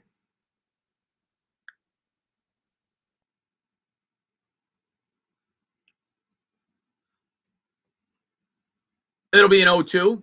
Guillermo's still pissed off in the dugout. And a curveball in the dirt. Good job there by the catcher to block it. 1-2. A.J. Burnett's a good one, Tony. A.J. Burnett's a good one. He's probably one of them. That guy was definitely a strikeout pitcher. A.J. Burnett's a good one. I like that one. That might be one of the answers. Here's the 1-2. And that's looped in the air. And it's just going to hang up for Springer in center field. Oh, I thought Hill might have had a base hit. 2 down here in the bottom of the third. Javi Lopez was a good player. Those Braves teams in the 90s were insane. I mean, you go down the list, ridiculous. I mean, maybe the best team in terms of talent when you factor in the pitching staff I've ever seen. I mean, they only won, and not on a single year basis, but for a culmination of 5 or 6 years, they just only won 1 World Series, which is incredible to me when you go back and look at that team. Nimmo coming up here for the Mets, 2 down, nobody on. Nimmo struck out his first time up. First pitch fastball taken for a strike, 0-1. Nimmo 0 for 1 with a strikeout, like I said. He's batting .303 on the year, 2 homers, 15 RBIs with an OPS just over 850. And here's the 0-1. And swung on and fouled off down the third baseline. Yeah, Andrew Jones, Galarraga, Chipper Jones, Rafael Furcal, Marcus Giles, Brian Jordan was a really good player for them in the outfield. Obviously, their pitching with Smoltz, Glavine, and Maddox as good as you get. 3 of arguably the top 20 pitchers ever on the same pitching staff. Here's the 0-2 to Nimmo. And a fastball misses upstairs, 1-2. And then, of course, you had, who else was on? I mean, Sheffield was on that team for a bit later on. Javi Lopez, like you said. They were just loaded, man.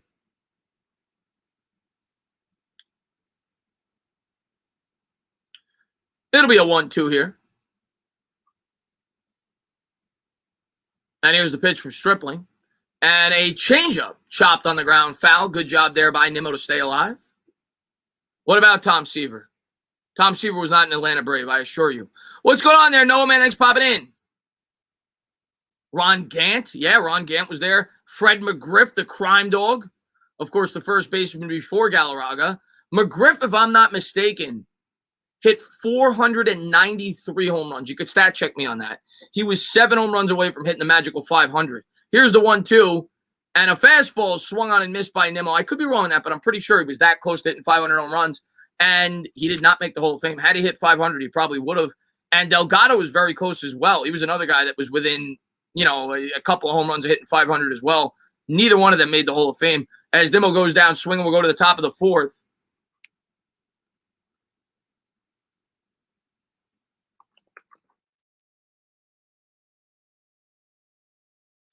What's going on there, Nate? Glad to see you, buddy.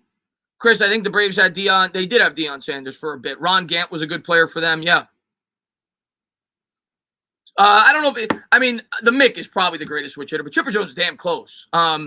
Chipper Jones was a damn good hitter, won the MVP in 95. The funny thing about the MVP that Chipper Jones won in 95, he didn't make the All-Star team, which is crazy. Obviously, the All-Star team is based off your first half production, and he didn't have a great first half.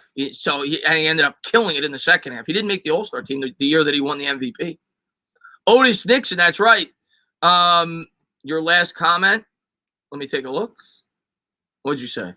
I hate that. That angle behind the catcher is horrible. Yeah, 493 home runs McGriff hit. I remember looking at that as a kid, and I was like, wow, had that guy hit 7 more home runs, he would have been a Hall of Famer. Because baseball is so number-driven, right? 500 home runs, especially back then in the mid-90s is like a magical number, right? Had he hit 7 more home runs, Fred McGriff would have been in the Hall of Fame. And I still say to this day, when you look at Carlos Delgado, what he was able to do, I'm not even saying he should have made the Hall of Fame, but the fact that he only had 1 year on the ballot is a disgrace. And I know Carlos Delgado didn't have the best relationship with members of the media. I think he didn't stand for the national anthem a few times, whatever it may be. And I guess he didn't have the best reputation. And ultimately, those are the people that vote you in. But for him to only receive like 2% of the votes, Carlos Delgado, I think, had 10 years in a row where he had 30 home runs and 100 RBIs. And he didn't get a second year on the ballot. That was a joke. And he came close to 500 home runs as well. Mo Vaughn won the MVP in 94, I think, with the the Big Hurt won the MVP in 94. Frank Thomas won the MVP back-to-back years, 93, 94. I think Mo Vaughn won it in 95 with Boston. Yeah, Mo Vaughn was a great power hitter in his day. I don't know if Joe Carter's in the Hall of Fame. He might be. I'm not sure on that one. Here's the first pitch by Hill. Hill with the curveball. That's crushed by Semien. But again, it's going to hang up. Oh, it's off of Dom Smith's mitt. And it's going to go all the way to the wall. This should be a double for the Blue Jays to start it. That was a really tough play for Smith. He almost was able to come up with it, but crushed. He hung the curveball right down the middle. Benjamin, thank you very much. Of course, KP isn't here. Probably throwing elsewhere. That's okay, man. Good effort there by Dom. He almost made the catch. And Dom usually, I'm not sure where he was playing, and that ball was ripped. He usually plays as deep as anybody in left field. It was still able to get over his head. So a leadoff double here for the Blue Jays here in the top of the fourth. Oh, my mistake. It was 99, not 95. My mistake, Kerm. Why did I think no, his rookie year was 95. That's what it was. His rookie year was 95. Afghanistan, what's going on, my man? And here's I think maybe it was 93. There's a curveball hit in the air by Bichette. That's looped to center field. Nimmo's there. We'll see if he tries to tag. Simeon's going to fake it as Nimmo gets the ball in. Afghanistan, hope you're enjoying your summer. So a runner on second, 1 out.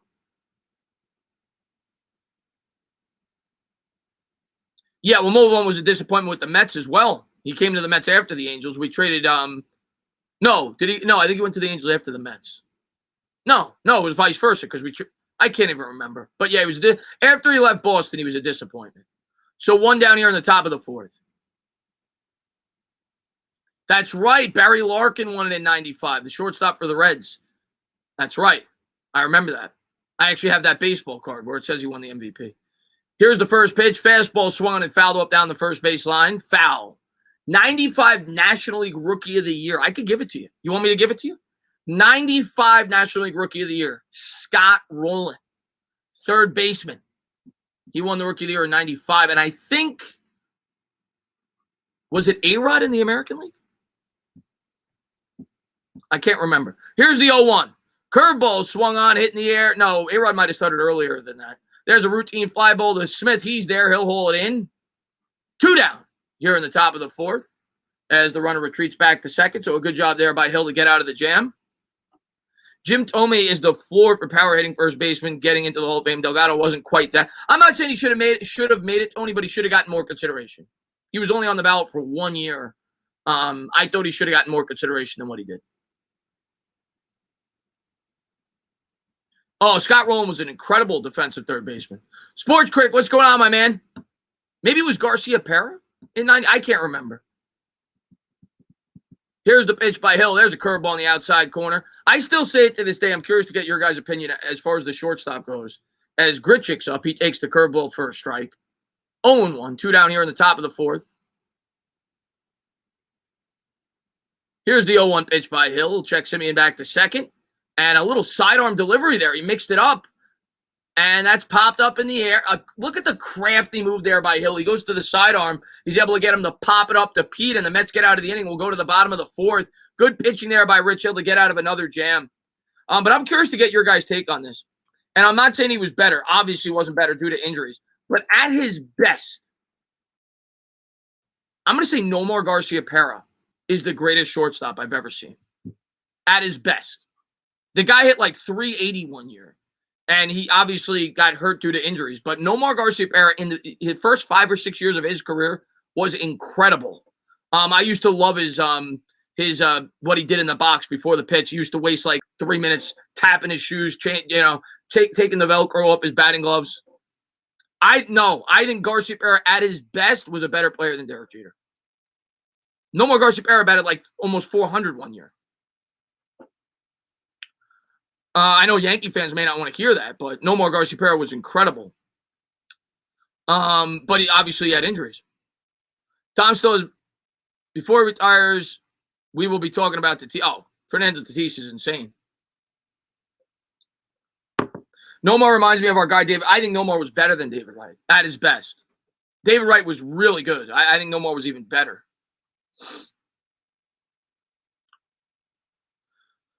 Stroman always starts fights. Yeah, he does. But obviously, Derek Jeter for his careers, you could at least make an argument the greatest shortstop of all time. I mean, Cal Ripken's got to be in that discussion, right? But definitely up there. Chris, he had a great offensive at bat. He was great. Vaughn was always fat. Mo Vaughn was always fat, Chris. Jose Reyes is one of my favorite baseball players of all time, Joe. I always say it. For like people that don't like baseball, he's the type of player that could have made you like baseball. He was that exciting to watch. I loved Jose Reyes. So here we go to the bottom of the fourth. See if the Mets can keep it going. Yeah, of course Jeter's elite. The only reason I don't say A-Rod is because the guy clearly cheated his entire career. But yeah. And A-Rod played half of his career at third base, right? So, but yeah. A-Rod, you're right. That's fair. And Sweet Buns Lifestyle, thank you so much for the, I don't know what that is. It looks like a P. But thank you so much for the P super chat. Thank you very much. Sweet Buns Lifestyle. That is a very interesting YouTube name. And there's a fastball in the inside corner taken for a ball by Conforto. It's 1-1. Sweet Buns. I wonder what that YouTube channel is about. What happened to Wilson Ramos? He sucks. It'll be a 1-1 here to Conforto. It'll be the 49th pitch by Stripling.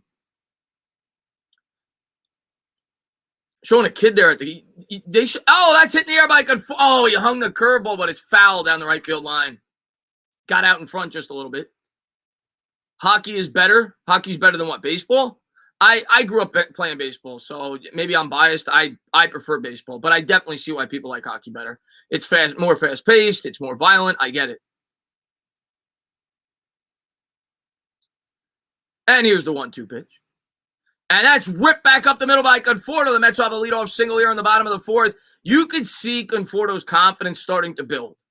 You know, I'm telling you right now, guys, he is going to have a month where he bats like 350. He's going to hit like 9 or 10 home runs for the month. He does it every year. And you could see Conforto's confidence is starting to build. A really good swing there by Conforto as he laces it right back up the middle. The Mets have a leadoff base runner here in the bottom of the fourth. Yeah, they did, Mike. No, Tony, I respect that. I mean, a lot of players took steroids. Alonso coming up, he's 0 for 1 with a strikeout. He's batting .264, 21 homers, 57 RBIs. Stripling looks in for the sign. Here's the pitch. And there's a changeup that misses downstairs. Good eye there by Pete to lay off. 1-0. Just love to... Cespedes is because of injuries. He's out of the league. He got hurt swinging a golf club. Remember that? I think it was in 2016. Here's the 1-0 pitch to Alonso. Runner on first. Nobody out here in the bottom of the fourth. And there's a curveball taken for a ball outside. Good job there by Pete to lay off. 2-0 here in the bottom of the fourth. Stand up, Chris Giants. Oh, I can't wait, man. Jacob. Can't wait to start talking Giants with you guys, man. Actually, I'm going to be on Fireside Giants today. We're going to talk a little Giants, but I can't wait to till training camp starts to really rev up. We have some preseason games to talk about. It's going to be a really fun year to talk Giants, and I think they're going to have a good year. It'll be a 2-0 pitch here to Alonso. Stripling looks in for the sign. There's a curveball. Alonso hits on top of it to third base, fielded cleanly, throws over to second for 1, over to first. Double play. Pete hits into a lot of double plays. He hit into a double play yesterday as they turn it. 5-4-3. Double play. And Benjamin, man, thank you so much, man. Every time KP pops in, I don't think KP's here, so you don't got to worry about it right now. But Alonso hits into a double play. Good job there by the Bluejays to get out of the jam. 2 down here in the bottom of the fourth. Nobody out. Jameson, what's going on, buddy? Bucks. So I think it's a 1:00 game, but I'm not 100% sure. Might be 4. I think it's a 1:00 game, but I could be wrong on that. It's definitely not a primetime game. So 2 down. Dom Smith's going to step in from the left side. Here's the first pitch, and the fastball just misses upstairs. Good job there by Dom to lay off 1-0. Dom flew out his first time up. He's batting .255, 11 home runs, 44 RBIs. Like to see him really start to get it cooking as well. Here's Stripling. Here's the pitch. And a curveball hit on the ground. Foul down the first baseline. 1-1. 4:00? Okay, it's a 4:00 game. That makes sense because the Broncos play on the West Coast, right? You want to give their fans an opportunity to watch the game at a decent hour. Makes sense.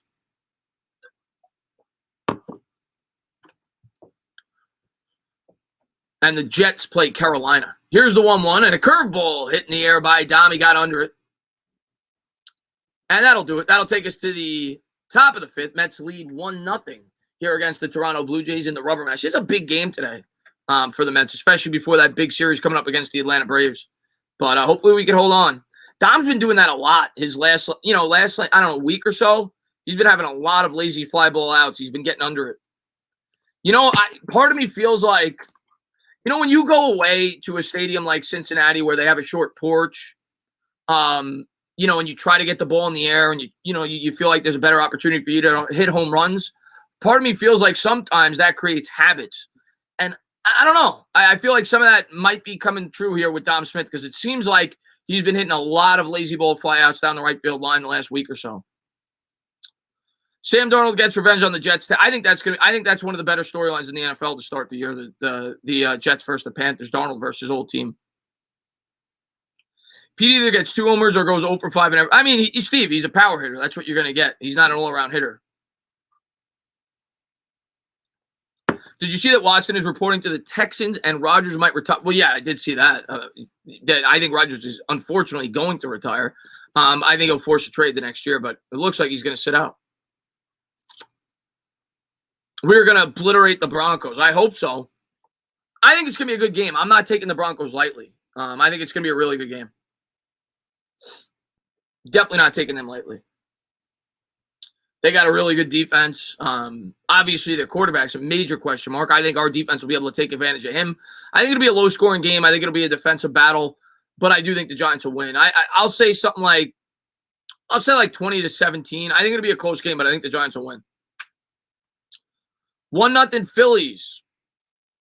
All right. I mean, to me, it really doesn't matter today. They're both 4 games out. We got the Braves for 5. So, really doesn't matter to me who wins that game. I'm confident RD against anybody, Joe says. Yeah, I'm with you. Obviously, some teams more so than others, the Broncos being one of them because of their lack of quarterback. But I'm with you. I think our defense is going to be top 5 this year. I think the Giants have an awesome defense. So, here we go. Top of the 5th. It's been a quick game so far. Hill, first pitch, fastball down the middle. That's hit in the air by Espinal, or however it's pronounced. That's foul. He's batting .325. He's 0 for 1 today with a flyout. Wow, this game's only an hour long. We're already in the top of the 5th. Good pitching. And looks like another timeout here as Hill steps off the mound. Hill's only thrown 39 pitches. The Blue Jays have come up very aggressive against the contact pitcher. There's a curveball ripped on the ground, foul. 0-2. Hill gets ahead in the count. Oh, Galladay and Jones are going to be terrific this year. Call me crazy, man. I think Jones is going to throw 30 touchdowns this year. That's my bold prediction. It'll be 0-2 here. Here's the pitch by Hill. And there's a curveball hit in the air. Shallow right field. Conforto coming in. He's there. 1 up, 1 down here in the top of the 5th. Do you hope USA? Why would I hope the USA Soccer loses? I'm from USA. Here's the Blue Jays offense. Look at how the Blue Jays offense ranks. They're second in the league in runs. They're second in the league in batting average. They're first in home runs. They're first in OPS. And they have the second fewest strikeouts. They have the best offense in baseball. Pitching's just not great. So 1 down. And Kirk coming up. He lined a double his first time up. Here's the first pitch by Hill. Wow, what a horrible call by the umpire. He gives it to us. A curveball that was at least 4 inches above the strike zone. but he gives it to us there with the looping curveball by Hill, 0-1. Here's a second pitch. Another curveball. That one actually looked a little bit closer to the strike zone. He calls it a ball, 1-1. They're showing the pitches by inning for Hill so far, 9, 12, 11, 6, and 5. Obviously, he's still in the 5th inning. But if that is not efficient, I don't know what is. At this rate, he might go 9. Here's the 1-1 to Kirk. There's another curveball. That one misses inside, 2-1. Do you like when there is... I missed the question. Do you like when they get a knee for... I don't know what you mean by that, Anthony. Chris, what happened to Lindor? Lindor's been banged up. He had an oblique injury. Here's the 2-1. Another curveball, and Kirk rips that one down the left field line. That's going to bloop in there for a single. So Kirk's had a good game against the Mets. He's had a double. He's had a single. Both of them have been ripped as he takes advantage there of a hanging curveball. What's up there, Bruce, man? Thanks for popping in. And Mike, man, thank you so much, man. He says, I'm looking forward to Saints training camp, first quarterback competition in 15 years. I'm rooting for Winston to win the job. I'm doing good, man. I hope you're having a good summer. I'm with you, man. If I was a Saints fan, I'd be rooting for Winston and Taysom Hill's a damn good player. I think he's a really integral part to your offense, but I don't view him as a quarterback. I think Winston, even though, Winston's been very disappointing, right? A former number 1 overall pick out of Florida State, but he's shown glimpses. He's definitely got talent, and now you put him with a really good offensive mind. If I'm a Saints fan, I'd rather see him. You never know, right? He could turn into a very good quarterback, so I'm with you on that. I'd be rooting for Winston. So 1 down, runner on first here. It'll be an 0-1 pitch to Stripling. And there's a fastball in the inside corner by Hill. And again, the Mets will check. Oh, they got him! They checked the runner back to first, and they're able to tag Kirk out. What a game it's been behind the plate for the New York Mets today. What a throw. And a great tag by Guillerme. Look at the tag by Guillerme. He goes between the legs back to the runner. He's able to get the glove down. A heads-up play by Guillerme over there at first base. Nito's having a great game behind the plate. Here's the 0-2, and a curveball just misses inside 1-2 as Stripling's able to lay off. Obviously, they got him leaning off the base because Stripling's at the plate. You figure a sacrifice bunt, so Kirk tries to get off to a good lead, and they're able to tag him out at first base. Here's the 1-2 pitch. Curveball swung on, hit on the ground, slow roll over to third. Davis picks it up. He'll throw over to first, and that'll do it. We'll go to the bottom of the 5th. The Mets lead 1-0. I like it, guys. I like it. Good defense today. I tell you what, you got to be happy with the pitching performance by Rich Hill today. I mean, we've been accustomed to seeing guys like Robert Stock, like I said at the top of the stream, at the back end of this rotation that go like an inning or two. With all the injuries that we've had, this was such a big acquisition. And obviously you don't expect Hill to do this every game. He's a mediocre pitcher at this point in his career, but for him to go out there and give us 5 or 6 quality innings, that's what you want. And he's doing a great job so far. Do you like when the team get a knee for the Star Spangled? Oh, that's what you're asking? Listen, I'm not, like I say with anything else, that's people's prerogative, whatever. I don't think people should be forced to do things in this country, but I would stand, but everybody's got their own, opinion of things. Obviously, they do it for, political reasons. And Tana, do you think the Steelers will be led by Dwayne Haskins for the next 10 years? No. I don't think Dwayne Haskins is leading much in his career. What's up, Vin, man? Let's go, Mets. Thanks for popping in, buddy. Nothing but Nick Strap. Yeah, I can't wait. Oh, you're going to be there, Eddie? That's awesome, man. Yeah, I'm going to be there. I'll probably get there. I don't know what time. I got to talk to Sim. I don't know what time you guys are getting there, but I'll probably get there early, play a little blackjack. But yeah, I'm looking forward to. I haven't been to Atlantic City in a bit, and it's gonna be a lot of fun to hang out with Sim and his community for the day. Just did a grand slam on my baseball game on my own phone. That's awesome, Jameson. But yeah, I'm looking forward to it, man. Should be a lot of fun. I don't know if the Knicks are gonna have a pick. We'll see if they trade for a player. But either way, should be a lot of fun. Let's go, Mets. Vin says, "Let's go." Do you think they... Yeah, man, can't wait. I'll be down there. Yeah, I'll probably get down there around the same time, Eddie. It takes me about 2.5 hours to get there, so I'll probably leave around 9, 10 o'clock and hang out with you guys for the day. Can't wait. I'm going to be at a game in August 1st. That's awesome, man. I might go to the game tomorrow. I haven't decided yet. So here's the answer to the trivia question. Who are the 4 Blue Jays pitchers to have over 200 strikeouts? A.J. Burnett. Somebody in the chat said that, so good call there. Roger Clemens, Roy Halladay, A.J. Burnett, and Brandon Morrow. That's a good one. I forgot about him. He was another guy that had really good stuff in terms of strikeouts. He struck out a lot of batters. So there you go. There's your answer. Brandon Morrow in 2011 was the guy that we didn't get. Yeah, Eddie, for sure, man. Do you think I'll be there around noon? So I'll talk to Sim. I don't know when he's getting there, but for sure, man. Do you remember those Army camo Mets uniforms? Yes, I do. Yeah, Brandon Morrow threw hard. I remember I had him on a couple of my fantasy baseball teams around that time. Kids love ice cream, man. They always show the kids eating ice cream at the summer games. Always gets me hungry, man. So here we go. Bottom of the 5th. Mets lead 1-0.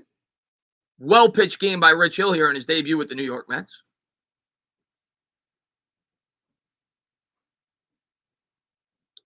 Great debut for Hill, Serena. You hit it on the head. And here's the 1-0 pitch by Davis. Curveball misses outside. Get my number from Sim. Yeah, man. I'm in a group chat with Sim, and I haven't been in there, but I'll pop in there today and I'll figure out what the plans are in terms of when people are going to get down there. As J.D. Davis lays off the pitch there for a ball 1-0. Davis 1-for-1 with a double and a run scored. Jackie Chan. I get all the actors in my Mets streams, it appears. He says, Jackie Chan here. I want to whoop KP's. Jackie Chan could whoop anybody's ass. That guy could be 90 years old and he could whoop somebody's ass. I love watching Jackie Chan movies. 2-0, but KP's done, man. He's done. It'll be a 2-0 pitch here by Stripling to Davis. And there's a fastball swung on, hit in the air, foul. Davis had a really nice at-bat his first time up. He ripped a double, I think, down the left field line. And I think he scored he did. He scored the Mets' only run of the day. Stripling approaching here. This will be his 60th pitch here in the 5th. So he still has a relatively low pitch count as well. VR coming up next. He had a single, I think, his first time up. And drove in the run. So here's the 2-1, or maybe he didn't. I don't remember. Here's the 2-1 pitch to Davis. And a fastball hitting the air down the right field line. Foul. That'll reach the seats. 2-2. Yeah, I'm going to the Giants Fan Fest. Yep. What's going on there, my holy man? Thanks for popping in. Who's my NFL team? New York Giants.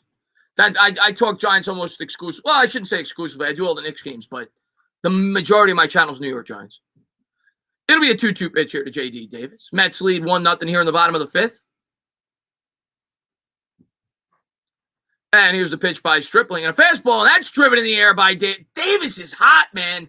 That'll drop down for a single. Good piece of hitting there by J.D. Davis, a line drive single here in the bottom of the 5th. So he leads off with a single. Let's see if the Mets can play another run here. J.D. Davis has got that swing working. Got to keep this guy, man. His bat is too good. How did the Mets score? Davis hit a double, and then I think VR drove him in. And VR's up now. So Davis here on first. VR will step in from the left side. Yeah, I think the Giants will be pretty good this year, Tony. It's the first year in a while going in that I'm pretty confident about the team. So this will be the 62nd pitch by Stripling. VR steps in from the left side. And VR squares to bunt. It's a curveball in the dirt. He lays off. And JD will not be able to advance. A good job there by Kirk to get on top of it. 1-0. And Chris Tucker, we got the whole Rush Hour crew in the chat. He says, let's sing war while whooping KP's ass. Chris Tucker to me, and Rush Hour is fantastic. It's one of my favorite, I guess, good cop, bad cop movies ever. It's hysterical. But Chris Tucker to me is one of the, hold on one second. Here's the 1-0 pitch to VR. And there's a fastball in there for a strike, 1-1. Chris Tucker, after he made that Rush Hour movie, and keep in mind, this is like 15 years ago. And keep in mind that Chris Tucker, who I think is hysterical, was never a guy that really had any success as an actor in terms of, big-time roles. He demanded $20 million a movie after that, which is why you really haven't seen Chris Tucker in much in terms of a headline role throughout his career. Here's the 1-1 pitch to VR. And there's a fastball, changeup rather, take it down low for a ball, 2-1. Do you think the team will leave? No, I do not. You kind of look like I get Chris Tucker a lot, actually. I get Chris Tucker all the time. And the baby. It'll be a 2-1 pitch as VR lays off the ball down low. Stripling comes to the belt. Davis leads from first. Catcher lines up inside. Here's the pitch to VR. Nice pitch there. I don't know what that was. That might have been a curveball. I'm not sure. But either way, at the knees for a strike. 2-2.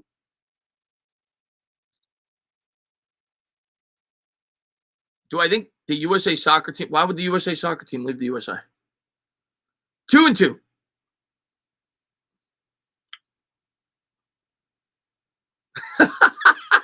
KP block himself. Here's the 2-2 pitch to VR. And there's a changeup taken down low for a ball. Good job there by VR to lay off. 3-2. Come on, VR. Let's go, baby. Slap a single. Slap a double down the left field line. Nito on deck. Nito's been terrific today behind the plate.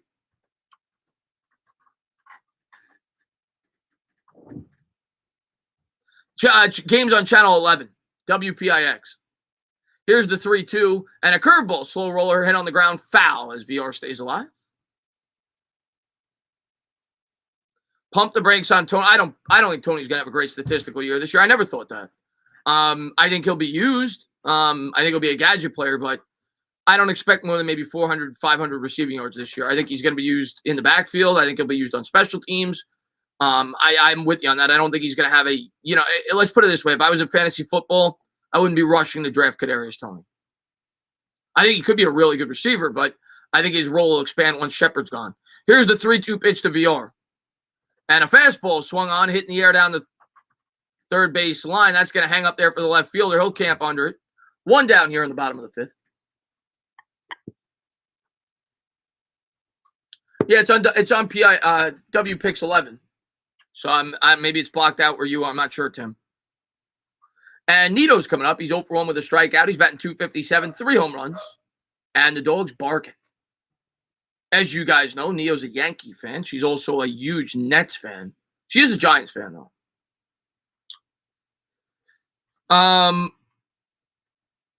And Nito's coming up here. Runner on first, 1 down here in the bottom of the 5th. And here's the pitch. And a fastball, he swung through it. He gave him a heater right down the middle, 0-1. Here comes Tino up the bat. Yeah, he does look like Tino.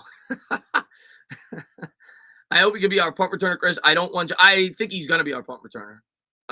Or at least a kick returner. He's going to be doing something, returning kicks, whether it's the kick returner or the punt returner. I think they're going to use him in that role. Here's the 0-1 pitch to Nito. And there's a fastball swung on and hit in the air, foul. He's going to be a huge improvement if they use him for kick returns over Dion Lewis. Dion Lewis sucked last year with kick returns. Bluejays with a slight shift on the infield. They've got the second baseman, right, kind of almost behind second base. Not a full shift with the runner on first.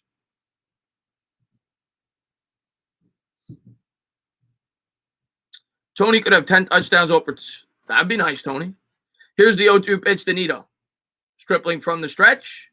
And a fastball hit in the air to center field. He gave it a ride, but it's right at him. 2 down.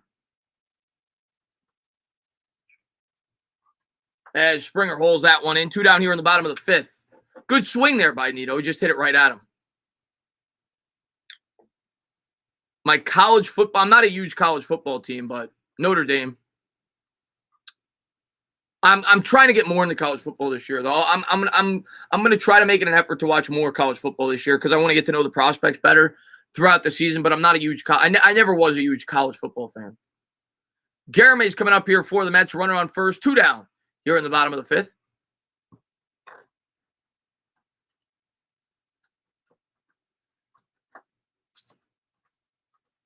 And Stripling looks in for the sign. Here's the pitch. And a curveball ripped, and that's going to get between the first and second baseman. Good piece hitting there by Guillermo. The Mets on first and second. 2 down, so a runner in scoring position. I'm going to tell you what, man. Luis Guillermo, you want to talk about one of the unsung heroes of this baseball team and a guy that I don't think gets enough credit? I'm going to say him, man. His defense outside of that one game where he had 3 errors is awesome. And he's a much better hitter, I think, than people give him credit for. And the Mets probably aren't going to get a run this inning, obviously, with Rich Hill coming up, but at least you clear the pitcher for next inning. So that was a pretty big hit by Guillerme, at least off the top of the order to start next inning. Hill coming up, he's 0 for 1 with a flyout. He's 1 for 5 on the day. But Luis Guillerme has been really good for the Mets this year. He's batting over 300, a really good contact hitter. He's been good for the Mets.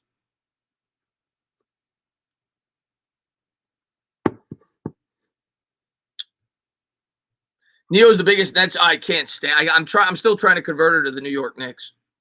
Yeah, Guillerme's definitely more known for his glove, but his hitting is underrated. He's batting 300. It's good. He puts the ball in play. And the Blue Jays got somebody warming up here in the bullpen. With Rich Hill up at the plate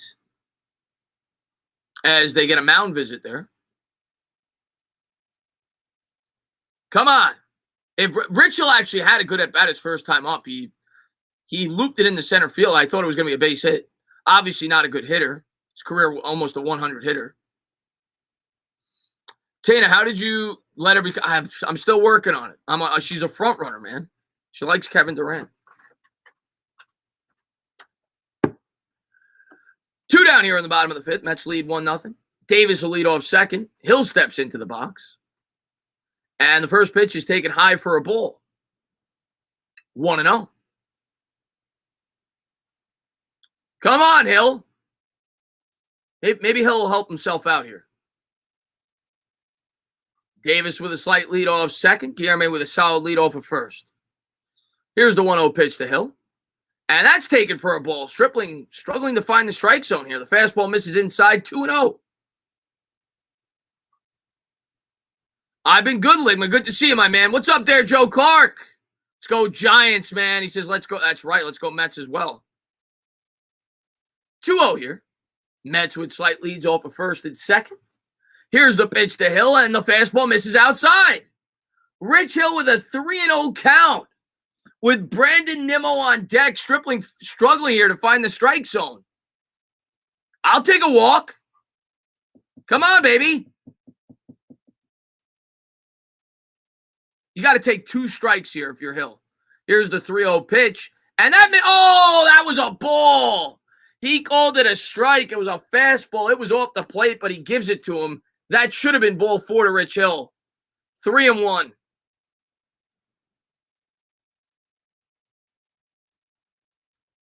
Here's the 3-1 pitch to Hill. And Hill swings at it. Actually, a good cut as he fouls it off the back screen. 3-2. Took a good cut at the fastball. Yeah, I can't wait for football season, Joe. Can't wait. Can't wait for playoff baseball because we're going there. This will be the 78th pitch of the game here to Hill. And here's the payoff pitch. And a good cut again by Rich Hill. That's foul down the third baseline. But he's definitely not cheating himself up there at the plate. He's taking good, healthy cuts there. 3-2.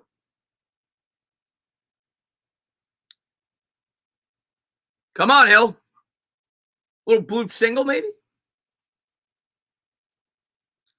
You got to figure with Stripling's inability to throw strikes, he's probably just, with the pitcher up, he's probably just trying to get it over there. Hill knows that. So expect a fastball. Hill will step out of the box. Obviously, Stripling's out pitches the changeup.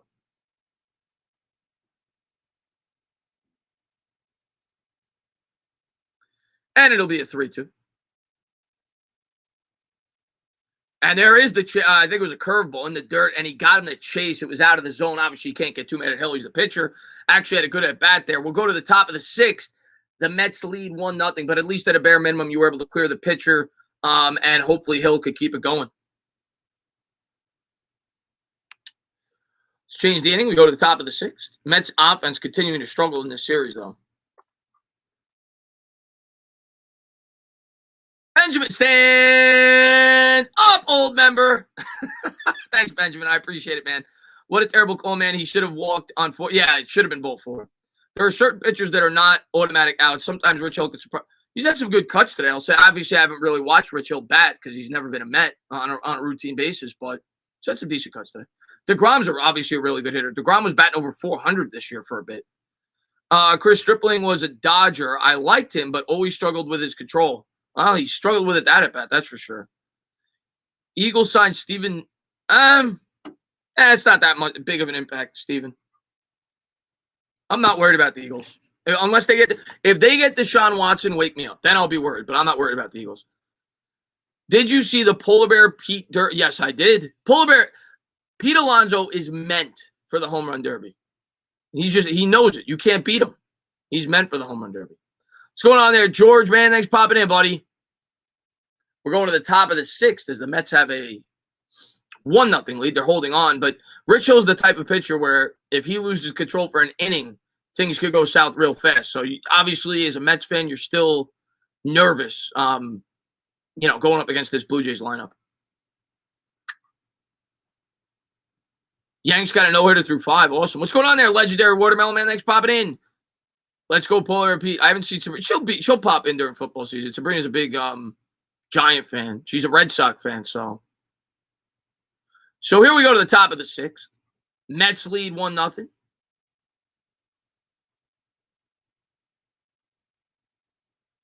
Love to see all the kids at the game. And Benjamin, thank you very much. No excuse for KP not to be a member. That's all right, man. As long as he supports the channel. But I'll tell you what, man, with all these celebrities going against him, I don't know. They're showing the play yesterday from George Springer. That had to be one of the plays of the year. What a diving play that was yesterday by George Springer off the bat of Brandon Nimmo on the warning track. Would have been a double. And the Blue Jays will have the top of the order. Springer will lead it off here in the top of the sixth. So this is where things could get dicey, right? Third time through the order. They've gotten 2 looks at this guy. We'll see how Hill's able to work through it. He's done a great job so far. Got off to a shaky start in the first inning, was able to get out of the jam. But last 2 or 3 innings or so, it's pretty much been cruise control for Hill. We'll see if he can keep it up here in the 6th inning. Pitch count still incredibly low, only 49 pitches here to start the 6th.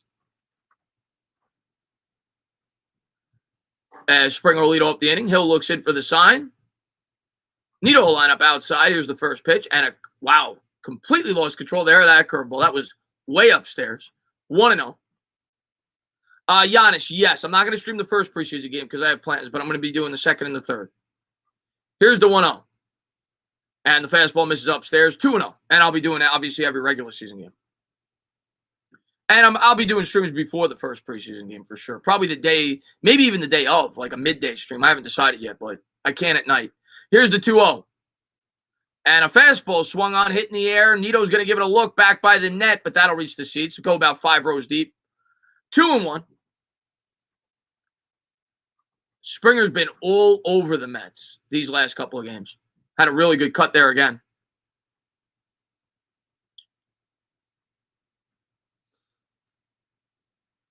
What's up there, Emmanuel? Man, thanks for popping in. Here's the 2-1 by Hill.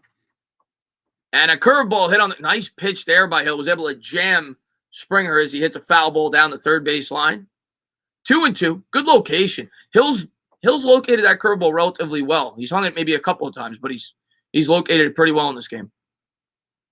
And I've noticed he's been able to get it on the inside corner against right-handed batters. A lot of times you'll see a lefty throw the backdoor curveball. He's worked the inside corner. Here's the 2-2, and there's another curveball on the inside corner that just misses downstairs. Had a late break to it. 3-2. What's up there, corn dog? Eagles are about to throw a parade because they signed Steven Nelson. Yeah, every one of their players. They're going to have 53 Pro Bowlers. Here's the 3-2. That one hit him. Lost control of that curveball. So the Blue Jays have a leadoff base runner here with the big sticks coming up. You got Guerrero coming up now with Springer on first. Springer, of course, a threat to steal. Got to be weary of that. And Guerrero, always a threat. He's 0 for 2. Fly out in a line out. His line out was ripped. It was just right at him.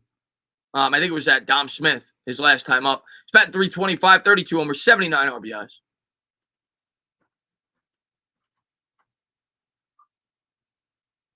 Hill comes to the set. And here's the first pitch to Guerrero on a fastball. That is ripped to the opposite field. That's going to go all the way to the wall. Nimmo does a good job playing it off the fence. He bare hands it, but it's going to be runners on the corners. And now Hill's starting to get into trouble as he's got third time through the order going up against it. You know that the Mets are not going to win this game scoring 1 run. You just know it. You don't have DeGrom on the mound.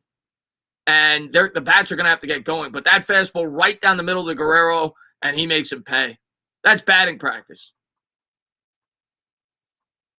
Great job by Nimmo, though, defensively, to hold him to a single. A 375-foot single for Guerrero. So if you're the Mets here, you probably play for the double play. You give up the run to let the Blue Jays tie it. If a ground ball is on the infield, it's probably what you do to get out of this inning. But good piece hitting there by Guerrero.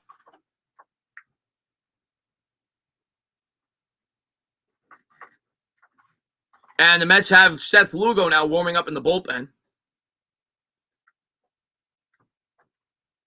All right, Master, be good, buddy.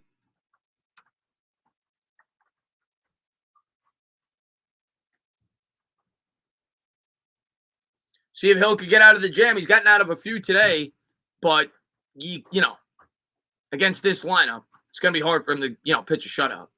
Mets have the infield shift on. Here's the first pitch. Curveball misses way outside to Simeon. 1-0. Simeon now 1 for 2 with a double. He's batting .274, 24 homers, 61 RBIs.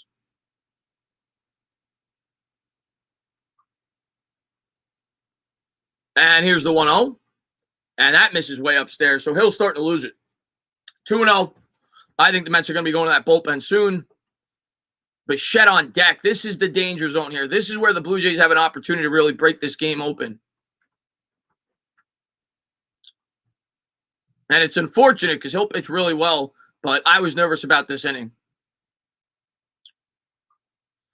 Runners lead from first to third. Here's the 2-0. And the curveball, he gives it to him. That looked like a ball, but it just, I guess, breaks over the outside part of the plate. 2-1.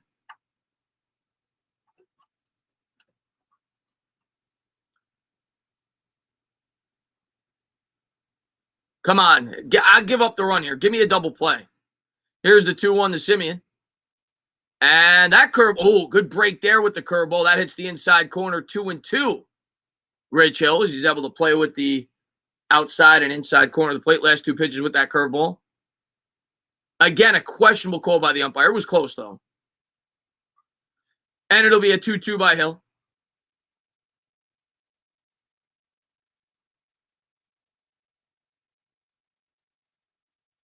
Another curveball. That one misses way upstairs. 3-2. Hill's, of course, now scared to throw the fastball after he got ripped by Guerrero. Starting to lose control of that pitch. He hit Springer with the 3-2 curve. That one missed way upstairs. And we'll see what he goes with here with the payoff pitch. Nito lining up outside. Here's the pitch. And another curveball. That misses way outside. So now the base is loaded for the Blue Jays. And if you're the Mets here, and I don't know if Lugo's had enough time to warm up, you got to think about making the move. And I think they're gonna. Looks like Rojas is coming out. And I think the Mets are going to make the pitching change. So Hill gives you 5 innings today, but he leaves with a bases-loaded jam. Lugo coming in. We'll see if he can get out of this. Seth Lugo. Huge spot in this game with the bases loaded, nobody out. If the Mets get out of this inning, only giving up 2 runs, I'd sign up for that right now. Rojas going to the mound. Hill gave the Mets a good effort, but started to fall apart there in the 6th inning. Tana, Steven Nelson line up against Kenny Golladay. See what happens. I'm not worried about Steven Nelson. Trust me. Not worried about Steven Nelson. Not in the slightest. Freddie Freeman flies out for number 3. Okay, Freddie Freeman got out for the Braves. Got to get out of this inning now. Again, that's why I hate Rojas' logic. Pull the pitcher before. The problem was with that, I don't think he had the ability to pull him after that because they didn't have Lugo warming up. But maybe you can make an argument that he should have had Lugo warming up after he hit Springer. And then maybe he would have been able to do it. I'm not going to kill him for it. He only had 49 pitches coming into the inning, but I was nervous with the top of the order getting a third look at him. Maybe you can make an argument he should have brought him in 1 batter earlier after Guerrero had the base hit. What's up there, Taco Man? Thanks for popping in the stream, buddy.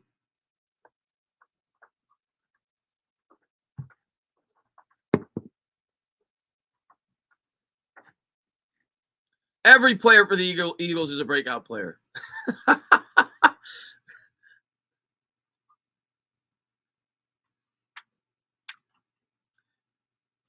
We need a double play.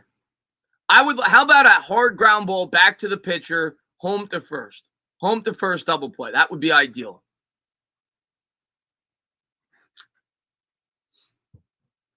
But yeah, huge spot here for Seth Lugo when we come back from commercial. Lugo's up and down. He had a stretch there where he was really bad, but of course he came back from the injury, settling in a little bit now. We'll see how he does, but usually he's pretty reliable. But obviously he's got a really tough batter, Bichette, his first batter, so not going to be easy. How about a strikeout? Well, a strikeout on a double play would be even better. You should have watched my rant after the Mets blew the game against Pittsburgh last Saturday.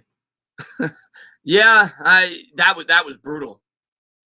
So here we go, top of the sixth. Lugo now got his ERA down to 4.5. It was like mid-fives there for a bit. He's looked better his first couple of times out. Inherited runners stranded, 4 of 5. He's 80% there.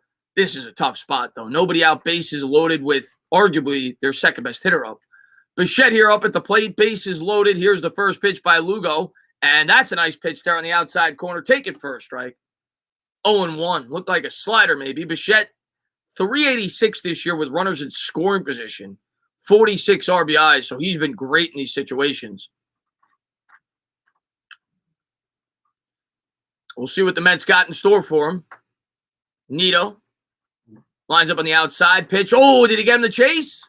The fastball rode high, but Bichette chased it. That was eye level, so 0-2. He tried to check his swing, went around. Let's see if they get a much-needed strikeout here with Hernandez on deck. Come on! If you're Lugo here, you throw something out of the zone. You throw a curveball, a slider out of the zone. You try to get him to chase. Here's the 0-2. Lugo to the belt. Here's the pitch. And a great piece hitting there by Bichette. He lines a single back up the middle. The Bluejays are going to play 2 as Guerrero comes home to score, and they got runners on the corners here with nobody out. Oh, I see. It wasn't a bad pitch, but 0-2, you can't give him anyone. In my opinion, the next 2 pitches should not be in the strike zone. It was knee level on the outside corner. It was a really nice piece of hitting by Bichette, but I don't challenge him there with 2 strikes. I try to get him to chase a ball. So first and third here, 2 out, nobody out rather, as they plate 2 runs. Let's change the scoreboard.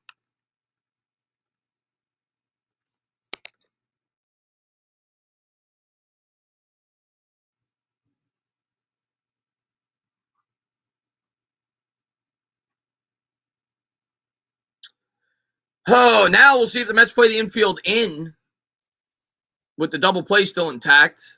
Down by a run here in the top of the 6th. They didn't show the infield, so I don't know. First pitch got Hernandez to chase there out of the zone. 0-1. Hernandez 0-2 today with 2 flyouts. A flyout would score another run here. It's batting .295, 15 homers, 47 RBIs. And the Mets are playing the infield back, so they're willing to surrender another run to get out of this jam for a double play. Here's the 0-1. And a fastball hit on the ground to third. Davis takes it. He's going to throw home. What are you doing? The runner's safe. You were playing back. They're going on contact. You're playing back. If you're Davis there, you got to try to turn 2. That's a bad job. And the runner's safe. It's 3-1 Toronto. That's the whole reason you're playing back. If you're playing in, you go home. That ball wasn't, it was hit pretty hard. It wasn't scolded. You got to try to turn 2 there if you're JD.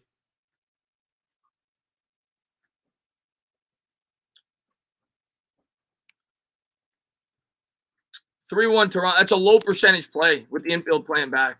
So still nobody out now. First and second as Toronto's gotten 3 runs in the inning.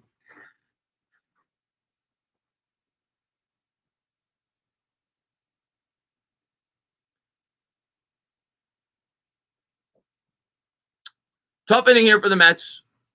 See if they can limit the damage. Here's the pitch by Lugo, and there's a fastball, knee level. Strike 1, 0-1.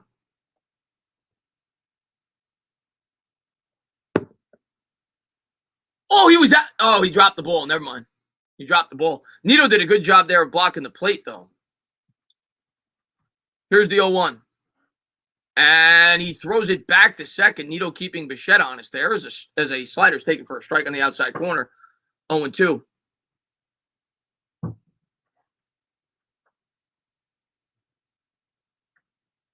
Yeah, good. It was a good job blocking the play. It just didn't catch it. The collision kind of separated the ball.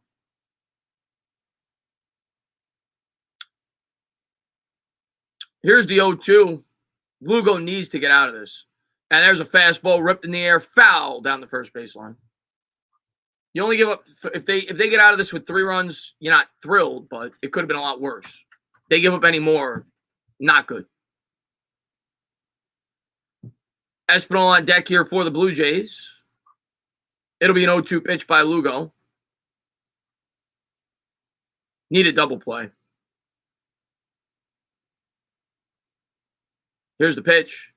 And the curveball misses outside, 1-2. Yeah, we need Kimbrel's right, man. I would love Kimbrel. That wasn't really his. I mean, the first one, yeah, it was a really nice hit by Bichette. The second one, he actually made a good pitch. J.D. Davis just made the poor decision to throw home. Here's the 1-2. And he gets him to swing through the fastball. 1 down here in the top of the 6th. Good high heat there by Lugo. So we'll see if he can get out of the jam as Toronto takes a 3-1 lead here in the 6th. But 1 down, 1st and 2nd.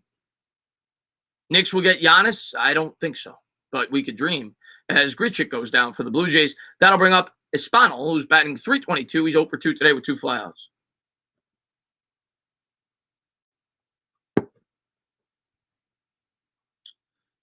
And they're showing Rich Hill there. He looks pissed. Obviously left the bases loaded when he came out. Here's the first pitch by Lugo. First pitch swinging at the curveball. That's lined in the air, but right to Nimmo. He'll field it. He'll throw in, and that'll keep the runners at 1st and 2nd. So 2 down here in the top of the 6th. Like I said, when he came in, I would have signed up for 2 runs, 3 runs. Not great, but if he could get out of here, at least you limited the damage and gave the Mets offense an opportunity to come back and win this game in the later innings. But the bats got to wake up. You know, I said at the start of the stream, if we're going to win today, you need at least 5 runs with Rich Hill on the mound against this offense. So we're not going to win very many games, especially when you're going up against a team like Toronto when you score 1 run. And Kirk will come up here with 2 down here in the top of the 6th. Lugo comes to the set. He'll check the runner back to 2nd. Here's the pitch and a fastball. Good location there on the outside corner, knee high. Kirk 2 for 2 with a double and a single. He's batting .267, 3 homers, 8 RBIs.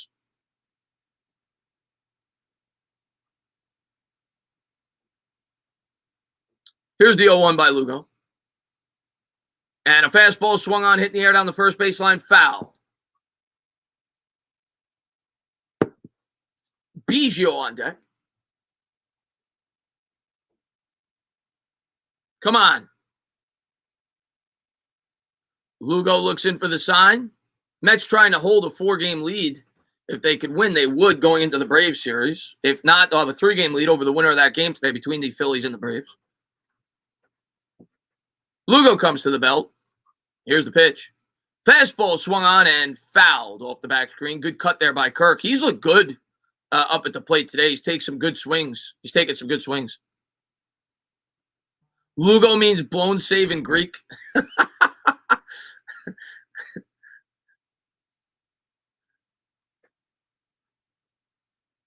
Come on, Lugo. Get out of it. Mets play the infield straight away. Lugo to the set. Here's the pitch. Curveball in the dirt. Good job there. Good job there by Nito blocking. And Nito's had a great day behind the plate. 1-2.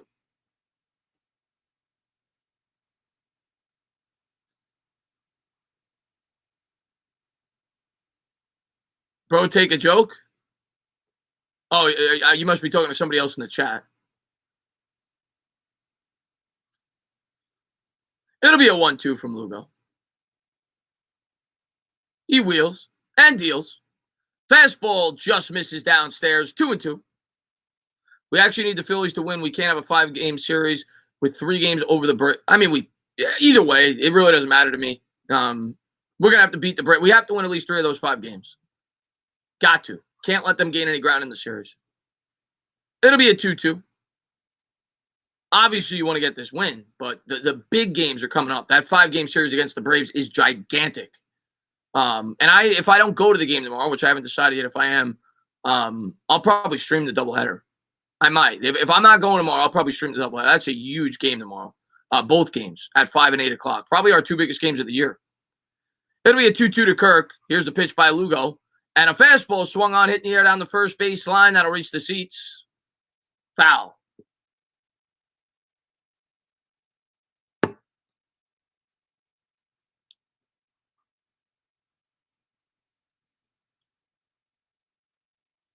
Come on.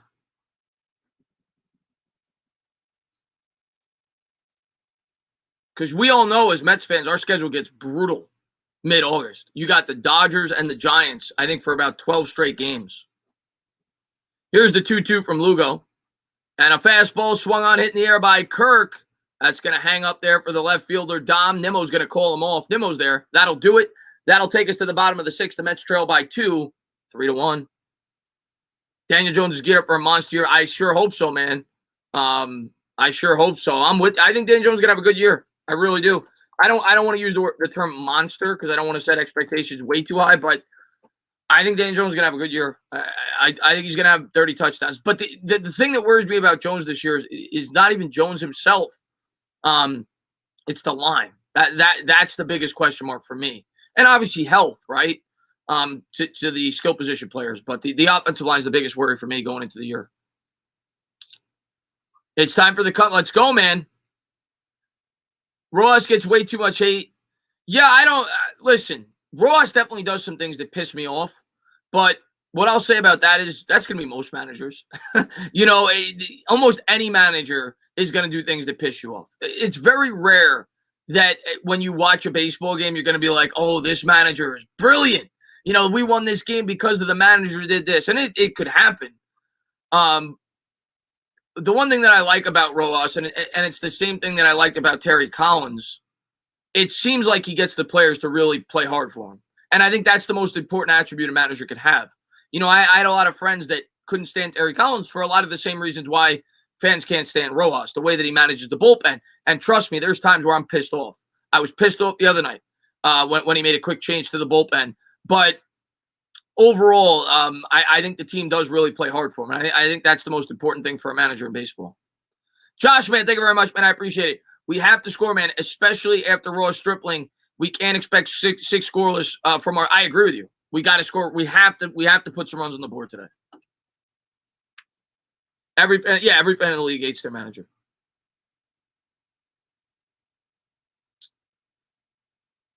Oh, I couldn't stand Mickey Callaway. Mickey Callaway sucked. I didn't like Mickey Callaway from the start. I never liked Mickey Callaway. I love Terry Collins, though. I love Terry Collins. Even when the Mets were bad, you could tell that the players loved playing for him. I have one best New York Mets 4. Maybe you meant bet. The Mets score 4+ runs. We'll see. Obviously they're not going to win if they don't score 4+ runs. They're down 3-1. So we got 4 innings to do it. Here we go. Start of the bottom of the 6th. The Mets will have the heart of the order coming up.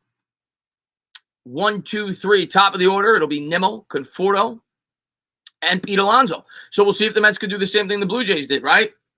We talked about how the third time through the order, that's a lot of times when you're facing a middling, mediocre pitcher where your lineup will start to take advantage of them. Well, the Blue Jays did it to us.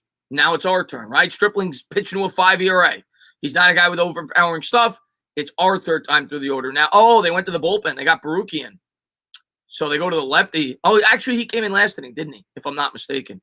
As he misses with a fastball, or at least he was warming up.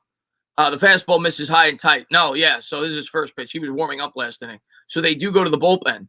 On the year, Baruki's got a 3.86 ERA in 16 innings, 10 hits, 6 walks, 18 strikeouts. Here's the 1-0 pitch to Nimmo, and there's a fastball down the middle. Take it for a strike. 1-1. Nimmo's 0 for 2 with 2 strikeouts, batting .301 on the year, 2 homers, 15 RBIs. And obviously, Nimmo's job in this inning is to set the table, leading off. That's what he does best. Got to get on base any way possible. Here's the 1-1. And Nimmo drives a ball in the air. This could be a gapper. Springer ranging over, though, and he makes the catch. Nimmo got under it just a bit. He ripped that, but it gave Springer just enough time to get over there and catch it. A good cut there by Nimmo. But Springer makes a really good jump, and he brings it in. 1 down here in the bottom of the 6th. Oh, he just got under it just a little too much. He ripped it, but it stayed up in the air just a little too long for Springer to be able to get underneath it. Come on. Conforto coming up. He's 1 for 2 with a single. He's batting .205, 6 homers, 24 RBIs.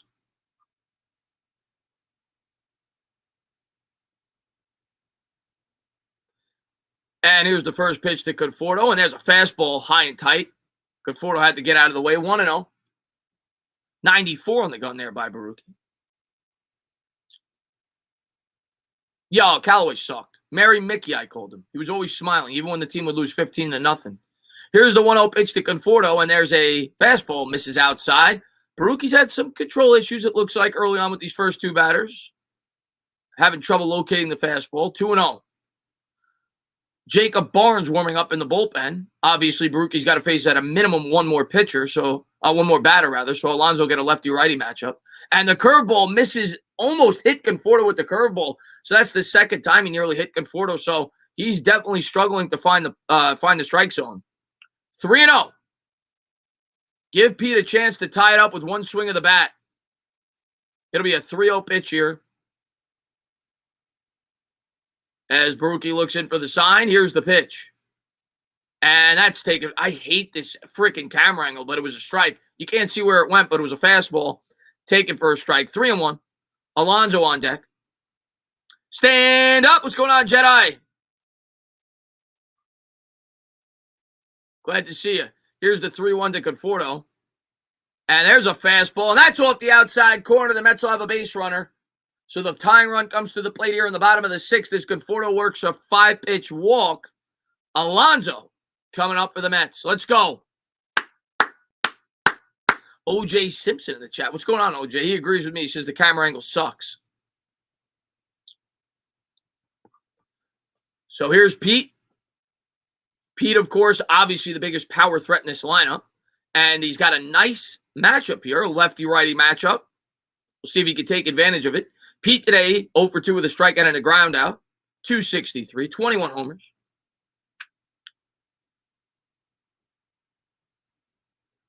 And Baruki checks the runner back to first, comes to the plate, and the slider misses downstairs. Good job there by Pete to lay off. Was looking to paint the outside corner. Pete is definitely, at least in my opinion, the last 2 or 3 weeks, shown better discipline at the plate.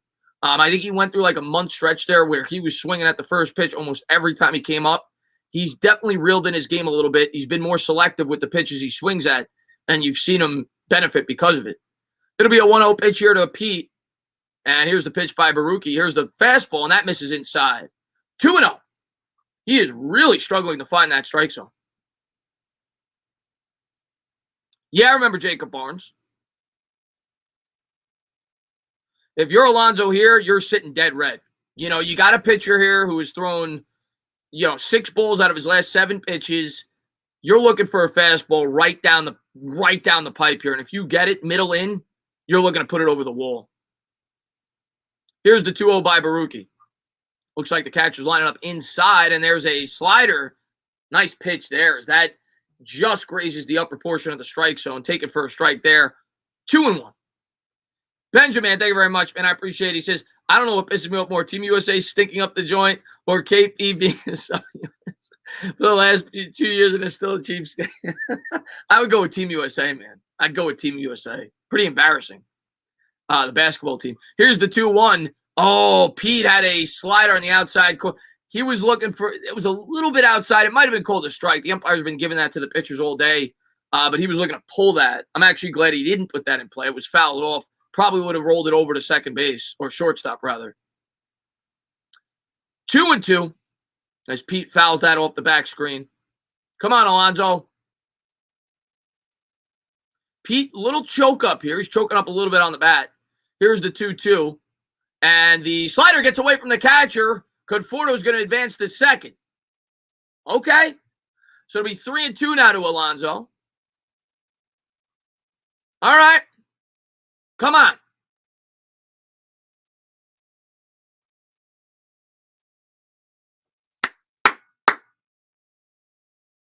Come on, Pete. Familia warming up in the bullpen. Pete will step out of the box, takes a couple of practice swings.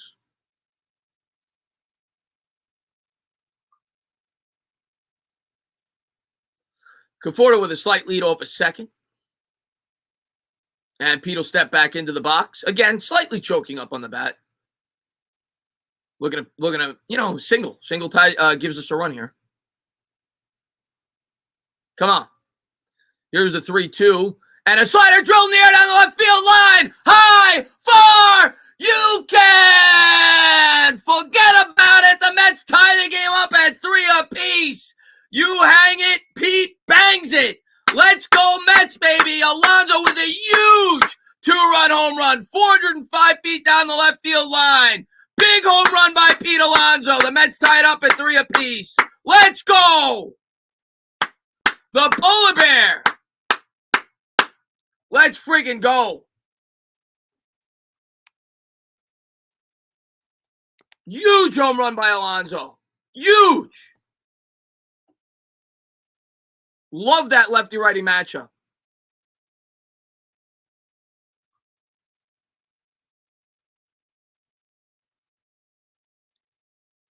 Big bomb. Pete was all over that. Give him the home run horse, baby.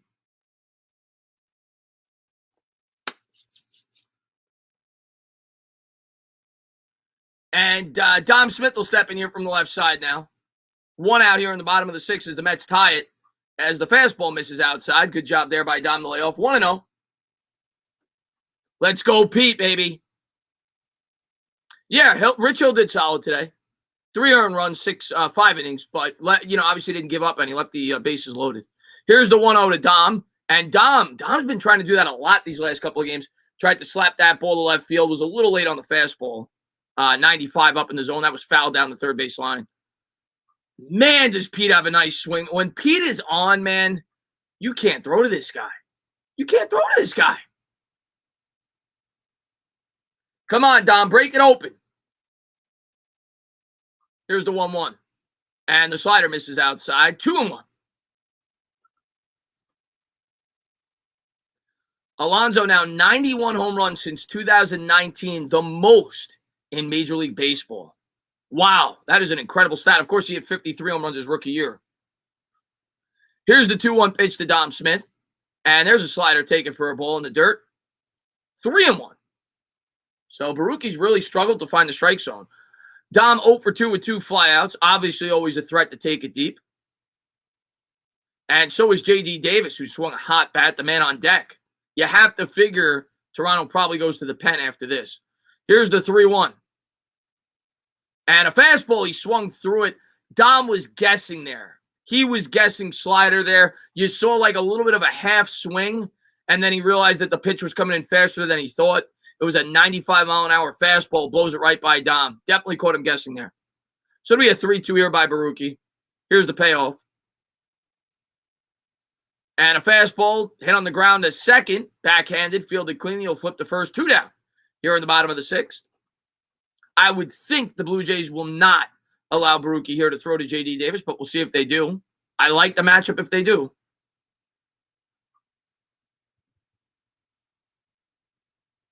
And they will be going to the bullpen. They're going to make the change. The way Davis has been swinging the bat, you don't want a lefty thrown against him. But 3-3 here in the bottom of the 6th. Let's go, Mets. Buxo says, let's go, baby. Man, Polar Bear Pete, he's starting to heat up. Starting to heat up. You love to see it. He's been our entire offense this series. We've scored 6 runs. He's driven in 5. 3 home runs, 5 RBIs so far this series. Pete's been carrying the offense. Yeah, I know the Eagles signed Steven Nelson. I'm not too worried about it. Is Space Jam any good? I mean, it's a kid's movie. It's whatever. I just watched it because, you want to get that. You want to relive your childhood a little bit. Obviously, when I was a kid, I liked the original. It's whatever. Let's put it this way. LeBron's no Jordan. Mike says METS, Mets.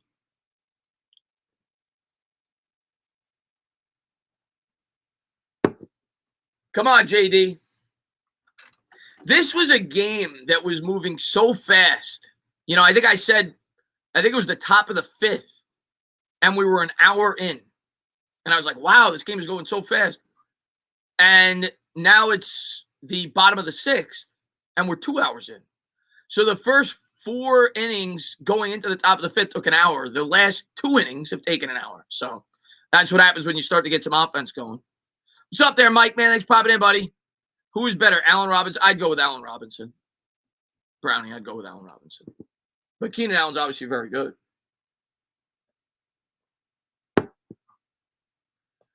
Best baseball movie. I mean, there's so many great baseball movies. I still go with Major League. I'm not saying that Major League is the best baseball movie because there's so many good ones, right? But in terms of my favorite and the most rewatchable and the best one-liners, I'd go with Major League. But obviously, I mean, there's so many great baseball movies. But I'd go with that one. The Natural's really good. Moneyball's really good. Field of Dreams is really good. There's so many good ones. So many good ones.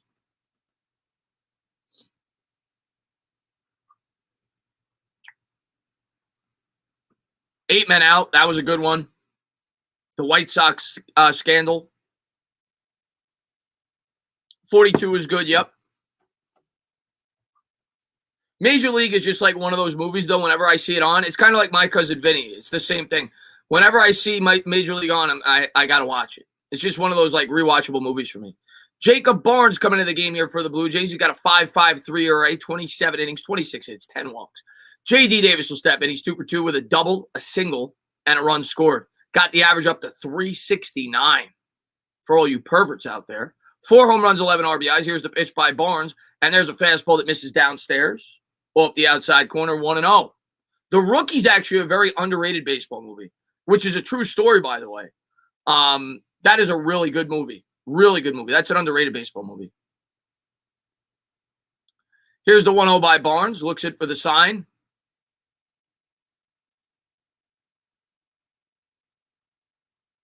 And we're going to get a timeout here. Looked like the pitcher and the catcher weren't on the same page.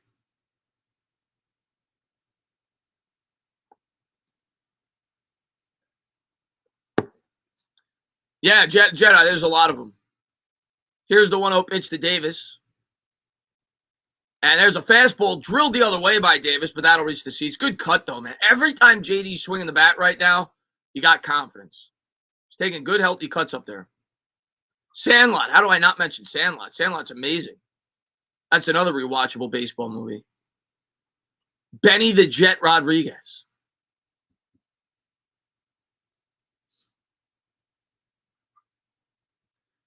And here we are on the bottom of the 6th. We're all tied up at 3 apiece. Barnes from the stretch. And here's the pitch to Davis. And the fastball looked like a strike. Calls it a ball. 2-1. Maybe the umpire thought it was a little bit up in the zone. 2-1. Bad News Bears. There's another good one. I wasn't the biggest fan of the remake of the Bad News Bears. The original's really good. Billy Bob Thornton was in the remake. It was all right, but the original was better.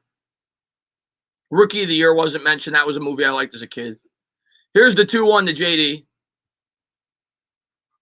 And the fastball misses downstairs. 3-1. Good job there by Davis to lay off. Deborah, that's a good call. Remember the Titans is a great football movie. That's definitely up there. Friday Night Lights. There's a lot of great football movies. But baseball, I think, definitely takes the cake with movies. I think the better – we didn't even mention for the League of Their Own, right? Is that what it's called? Whatever, the women playing baseball. There's No Crying in Baseball, Tom Hanks. That movie's really good. I think it's League of Their Own. Here's the 3-1 to Davis. And the slider was wow, Davis got a couple of fortunate calls there. Looked like 2 of those balls could have been called strikes, but JD gets the walk on 5 pitches. The Mets have a runner on first here on the bottom of the 6th with 2 outs.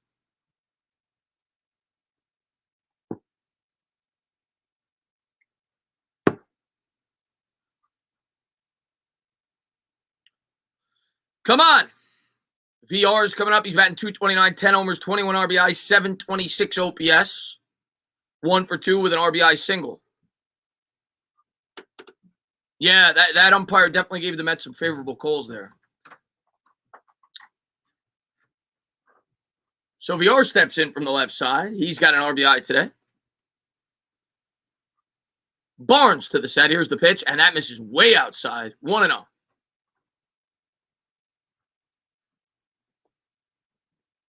I haven't seen the show Friday Night Lights. I love the movie. Any Given Sunday with Al Pacino. Al Pacino. The movie's okay for me, but Al Pacino in that movie is great. Al Pacino's great in everything, though. Here's the 1-0 pitch to VR. And VR with a nice hit in there by Jonathan VR. He lines a single opposite field. Mets will have runners on first and second. Pecking away. All right. All right. Single will give the Mets the lead. VR with a nice knock the other way. You love to see that, man. That is great hitting. You go with the pitch. Hit them where they ain't.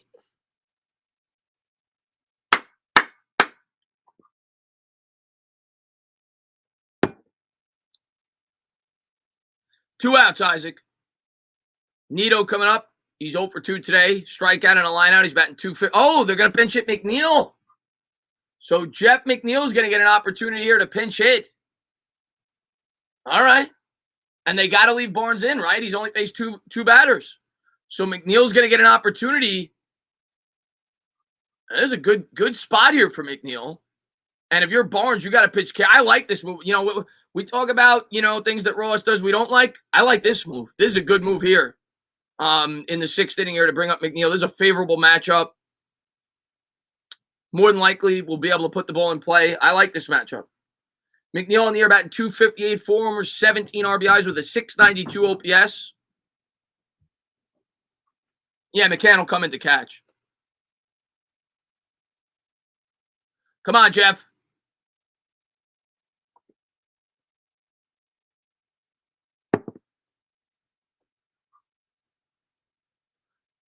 Gary on deck.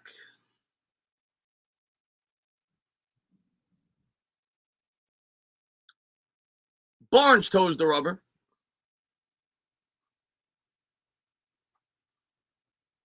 Come on, Jeff.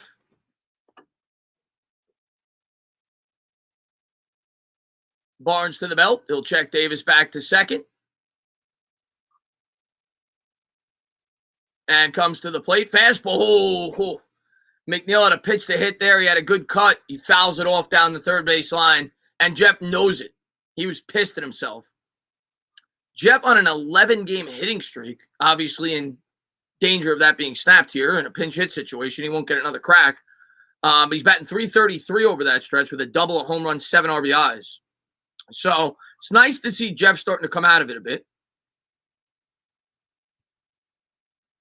And Barnes will step off the mound.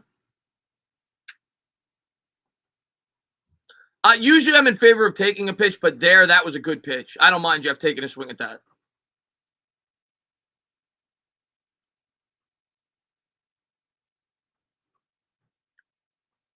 Here's the 0-1.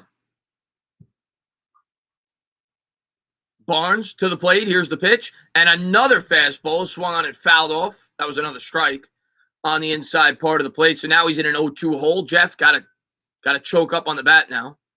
Make sure you put the ball in play.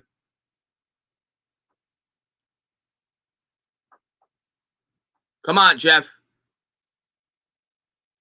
You got to figure Barnes here is going to try to get him to chase something out of the strike zone.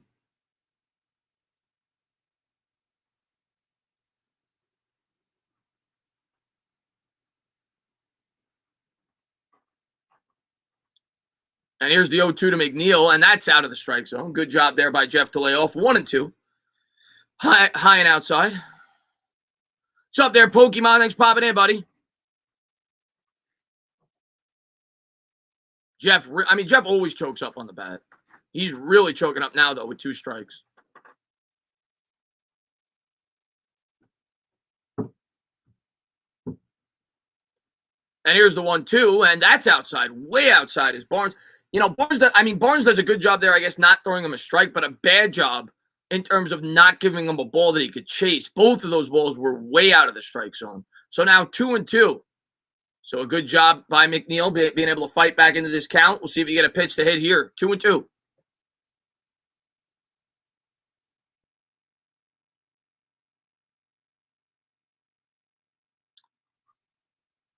First and second. 2 outs here in the bottom of the 6th as the Mets tied it up with a Polar Bear Pete home run. Here's the 2-2. And good job by McNeil to lay off. I think that was a changeup. That was a tough pitch to take, and he gets it to a full count, 3-2. Really good job there by Jeff to lay off that pitch. So now we got a full count.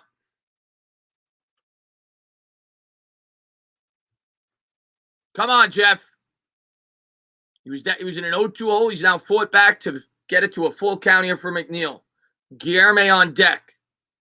First and second.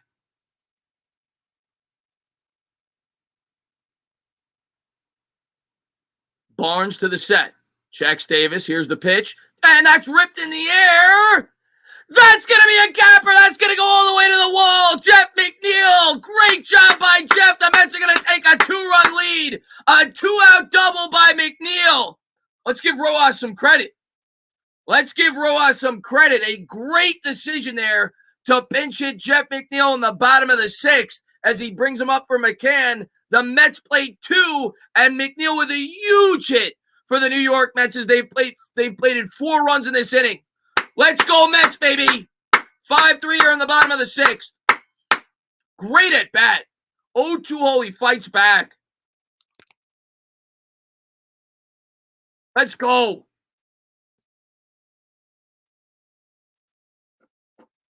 And Barnes is going to be chased out of the game. 2-run double. What a great job of hitting there by McNeil. Great at bat.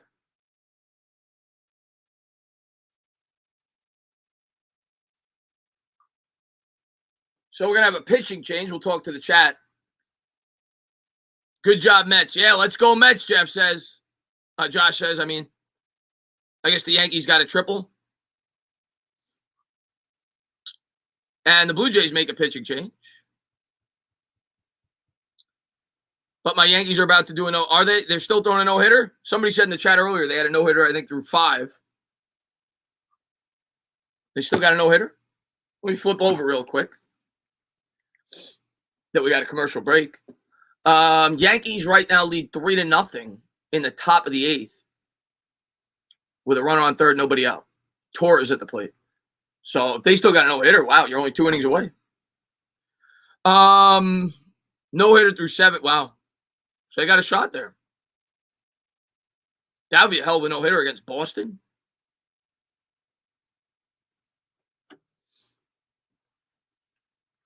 What does slugging percentage mean? Isaac, so basically the way that slugging percentage is measured is you don't get credit if you get a walk. That's on base percentage. A single is worth 1,000. A double is worth 2,000. A triple is worth 3,000, and a home run's worth 4,000. Rather than batting average, where if you hit a home run, it raises your batting average the same as a single would. What slugging percentage is meant to do is further emphasize extra base hits. So guys with more power, right? So that's all it is. That's how they measure it. So a guy that has a 500 slugging percentage, essentially, I guess, averages a single once every 2 at bats. But that's how they measure it. It's meant to further emphasize power. So power hitters are more credited than just batting average. So like a guy that bats 250 that hits a lot of doubles and home runs may have a higher slugging percentage, even if a guy bats 330 that only hits singles. Chris, did you see the Halloween? I have not. I have not seen the Halloween trailer yet. So I guess the Yankees lead 4-0 now. Torres must have got an RBI. Yeah, that was a fantastic at-bat by Jeff McNeil.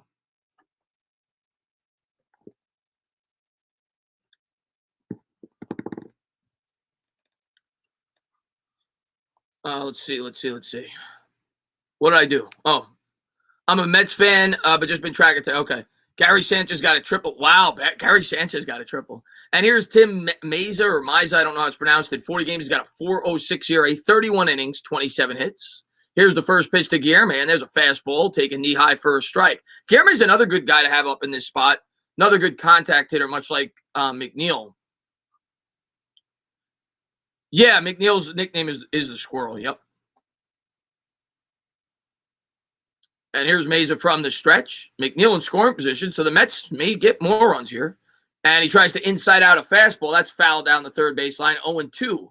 Guillerme's 1 for 2 with a single. He's batting .311. 1 home run, 4 RBIs with a .789 OPS. I heard about it, Isaac. I didn't see it, but yeah, I heard about Chandler Jones requesting a trade. Garame will step in. He's 1 for 2. Mays is set to deliver. McNeil will lead from second. Here's the pitch. And there's a fastball chopped on the ground to second. Fielded cleanly. He'll throw over to first, and the Blue Jays will get out of the inning, but not before the Mets plate 4 runs and they overcome a 3-1 deficit. So a great job by the offense to bounce back. After, obviously, we surrendered a 1-0 lead in the top of the 6th. The Mets answer right back with 4 runs of their own, highlighted by a 2-run jack by Pete Alonso and a huge 2-out double by Jeff McNeil. So let's go to the top of the 7th. And I don't know. Maybe they'll leave Lugo in. They didn't pinch hit for him yet, right? Or they could go to Familia. We'll see what they decide to do. I want the Mets to win this game. Trust me, Dyer, Yankees fan, I want the Mets to win this game just as much as anybody. 2-0 Phillies. So the Phillies, I think I'm rooting for the Phillies today because we play the Braves. Well, no, you know what? I think I'm rooting for the Braves. If we win, I think I'm rooting for the Braves because we'd have a 5-game advantage then over the Phillies and a 4-game advantage over the Braves before we played. So it really doesn't matter as long as we take care of business against Atlanta. Yeah, Jeff McNeil alert, Joe. Well, yeah, all Yankees fans should be rooting for the Mets today. We do the Yankees a favor if we beat the Blue Jays. Just like I was rooting for the Yankees when they played the Phillies. Yeah, McNeil's one of my favorites. He's the type of player that I love. I love hitters like Jeff McNeil. In the playoffs, those are the types of hitters, in my opinion, that you want in your lineup. You know, and it's what I say about the Yankees all the time. Like, I feel like they don't have enough hitters like that in their lineup for playoff baseball. But Jeff McNeil is a guy that's very hard to strike out. You know he's going to put the ball in play. The same could really be said for Guillermo. And I think hitters like that are the types of hitters you want in the playoffs because you're going up against the best pitchers. And the best pitchers, when you're going up against a guy with a lot of holes in his swing that have a lot of power, they're going to blow it by those guys. So I think Jeff's the type of guy that you want come playoff time. Any word on Lindor's return? Haven't heard much. Haven't heard much on Lindor's return.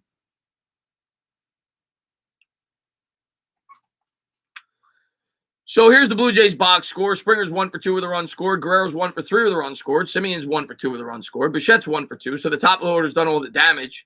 And Kirk, the catcher's actually 2 for 3. They've got 6 hits, 3 runs, and 2 walks. If DJ's around 20 touchdowns but less than 10 interceptions and lost fumbles next year, oh yeah, I'd be happy with that. 20 touchdowns and less than 10 combined turnovers, sign me up. I think he's going to have more turnovers but more touchdowns. Washington leads Baltimore 4-3, and Familia comes on here for the Mets. Familia now with a 3.56 ERA in the year, 30 1/3 innings pitched, 30 hits, 16 walks. So the whip not too good there. They're not showing it, but that's about a 1.5 whip with 35 strikeouts, 3 home runs allowed. And McCann, of course, now will do the catching. Nito had a great game behind the plate, but obviously it was worth it to take him out to get those 2 runs. Familia looks on for the sign. Obviously, Familia's A-plus pitch is the splitter. And here's the first pitch, and I think that was the splitter as he swings through it. 0-1, 97 on the gun to Biggio. Biggio batting .226 on the year.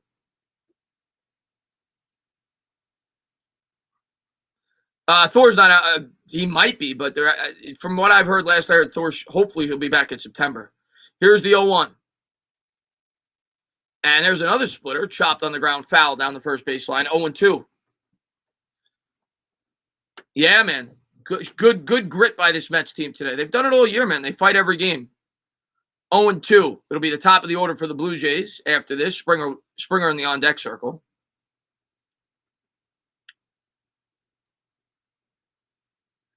Familia looks in for the sign. Comes to the set. He's got Biggio here in an 0-2 hole. Looks like McCann wants it upstairs. Here's the fastball. That was right down the middle. Biggio got a good pitch to hit there. I don't understand. And obviously, I don't think that is where that pitch was intended. But 0-2, how do you throw him a fastball right down the middle? And he's lucky. He threw it 98, so he got away with it. But Biggio wastes the pitch there, 0-2. Got to do a better job locating. It'll be an 0-2 here by Familia. See if he goes back to the splitter. And there it is. Oh, what a pitch. Got him the strike three looking as he bites the inside corner there. Nice pitch. One out here in the top of the seventh. Nice pitch by Familia.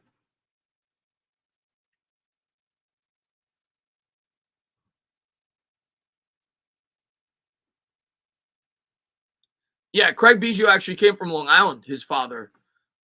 One of the greatest second basemen of all time, came up as a catcher. Yeah, one of the greats. Springer will step in here from the right side. McCann lines up inside. Here's the first pitch by Familia, and that's a fastball in there for a strike. 0-1.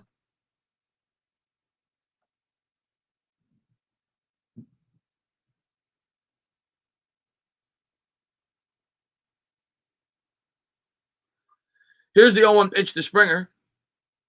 And, nice pitch by Familia. I think maybe that was a slider. I don't know. But regardless, really nice pitch there by Familia on the inside corner as he got Familia Springer to look at it. 0-2. Guerrero on deck for the Blue Jays. So one out, nobody on. It'll be an 0-2 from Familia. In the dirt. In the dirt, Familia. Here's the pitch. And that's a fastball that rides inside, taken for a ball. 1-2. We'll see if he uses that pitch to set up something maybe on the outside part of the plate. He's come inside, I think, the first three pitches.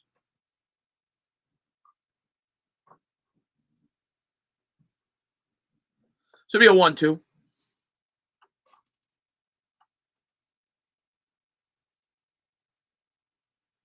And I think they're coming inside again. And that one is chopped on the ground, foul, wide of third.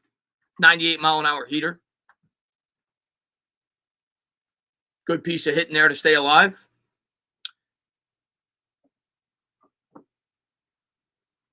Who asked that, Jake? Who asked if he's better than Craig Biggio? I certainly didn't. Craig Biggio is one of the greatest second basemen ever. Here's the 1-2 pitch by Springer. To Springer, rather.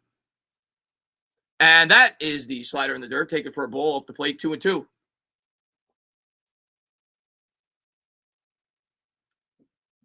Biggio, if I'm not mistaken, Craig, and maybe I'm wrong on this, I think he holds the record for most hit by pitches in the history of baseball. He was infamous for that. He wore the elbow guard.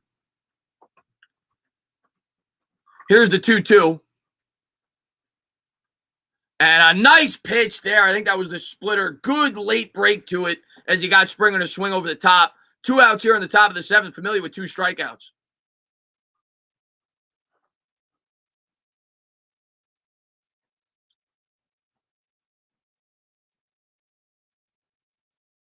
Yeah, Biggio was part of the Killer Bees. You had obviously Jeff Bagwell, Bell, Derek Bell, Biggio, and they had another good B on that team too. I can't remember.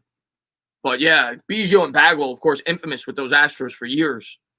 Guerrero's going to step up here from the right side. Familia comes to the belt. Here's the pitch.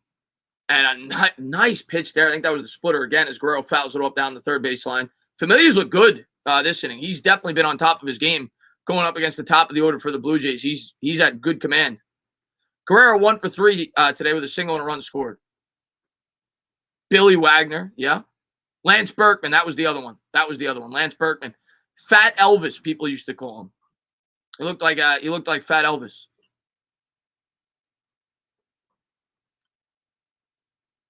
He was a damn good player too, Lance Berkman. Didn't Lance Berkman play with the Yankees at like the end of his career? Maybe I'm wrong on that. I feel like he did. Maybe I'm wrong. At like the tail end of his career. It'll be an 0-1 pitch here to Guerrero. Maybe I'm wrong. And here's the pitch by Familia. That's chopped on the ground to short. Fielded cleanly by VR. He'll flip to first, and that'll do it. We'll go to the bottom of the seventh. The Mets lead 5-3.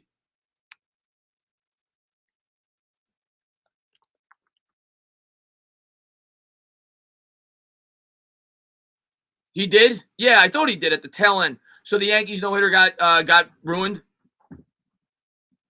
Great pitching there by Familia, though. Went up against the 3 best hitters in the lineup and made it easy.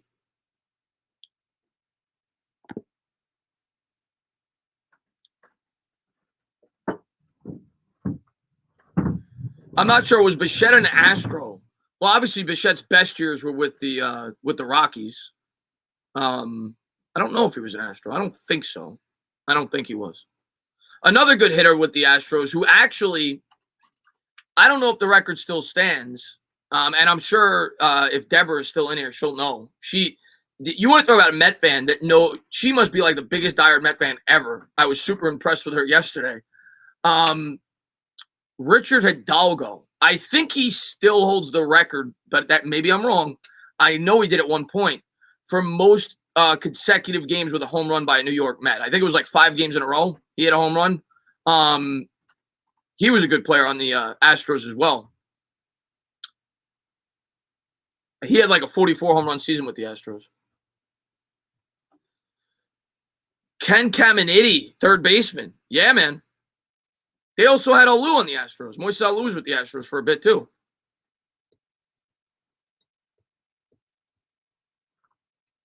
And, yeah, it's been a better game than yesterday, DeGrom.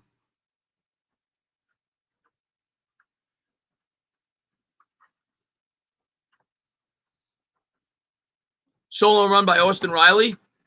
Braves tied the game. Oh, no, 2-1. 2-1 Phillies.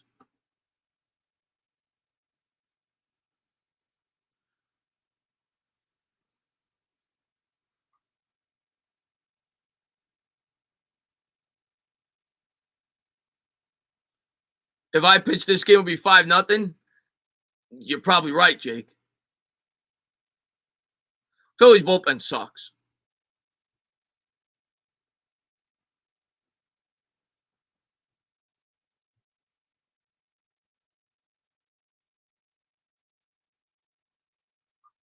Let's take a quick look at the Yankee score. Red Sox just did something. 4-1, so they got to run. Nobody out in the bottom of the 8th. So here we go. We're going to go to the bottom of the 7th here. The Mets lead 5-3 here in Flushing. McCann set to lead off for the Mets. So they must have done a double switch, right? I like McCann. I don't know how you guys feel in the chat about McCann. I like McCann. One of my favorite players on the team. I like him.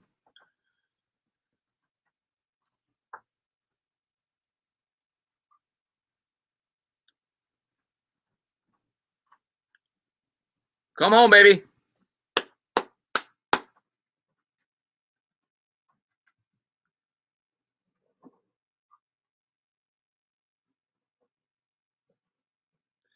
They're showing a guy in the stands with a Brooklyn Cyclones jersey. I don't know how many people in the chat have been to a Brooklyn Cyclones game. I've yet to go.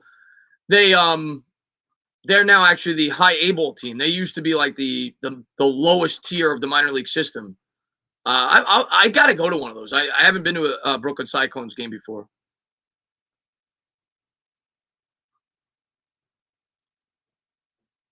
I don't think maybe we will. I wouldn't be shocked if we got him, but I don't think we're going to get Chris Bryant.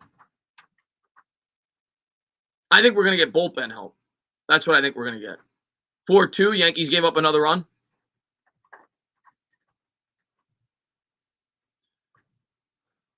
So McCann will be leading off here for the Mets in the bottom of the 7th. It'll be a lefty-righty matchup. Meza stays on for the Blue Jays. He only threw 3 pitches. And here's the pitch to McCann, and there's a fastball taken for a ball outside. 1-0. McCann this year batting .252, 8 homers, 32 RBIs, OPS just under 700. Solid for a catcher.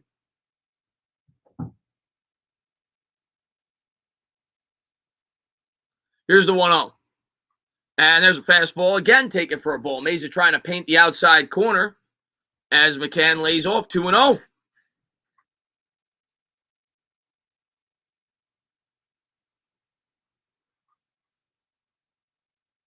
Here's the 2-0 pitch to McCann. And that's a fastball. He took a good, healthy cut at it. That was down the middle. That's fouled off. 2-1. So 3 straight heaters to McCann. McCann was looking to rip that one over the wall. McCann, of course, had a big home run for the Mets. I don't know, about 3 or 4 games ago when he came up as a pinch hitter late in the game. Here's the 2-1. And that's a fastball again, drilled foul the other way. 2-2. Trevor May warming up in the bullpen for the Mets. He's been other than Loop, our most reliable reliever this year. See if the Mets could close this game out. Nimmo in the on-deck circle. Nimmo's 0 for 3 today, trying to get the bat going. Brian and Rizzo went back-to-back today.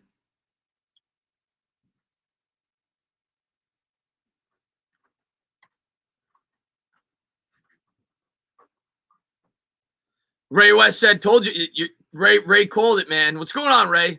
Here's the 2-2 as McCann takes a ball down low, 3-2, good eye. Look, Ray, one thing I'll say about this Mets team, they've fought all year. There's no denying it, man. They have fought all year. And you can't count them out. You definitely can't count them out. See if we can hold it. Got to hold it for another 6 more outs, man. This would be a big win for the Mets, especially with the challenging schedule we got coming up with the Giants and the Dodgers. Here's the 3-2 and a good eye there by McCann. Takes a ball, so the Mets have a leadoff base runner here in the bottom of the 7th. I guess the Phillies won. Jamison, I love you, man. You're always in my streams. You're always supporting me. I hate the Braves. I'm a Mets fan. I'm not too upset about it. I'm not gonna lie to you. So a leadoff base runner here in the bottom of the 7th. I may call the doubleheader tomorrow, Ray. By the way, I haven't decided yet. If I don't go, I might call it. 2 7-inning games, and it's big against the Braves. So Nimmo stepping here from the left side, lefty-lefty matchup. Fastball, first ball, swinging. He's going to bloop a single in the center field. The Mets got something cooking here in the bottom of the 7th. First and second, nobody out. Great job there by Nimmo. First ball swinging. Kind of tried to inside out it as he bloops a single right in front of the center fielder.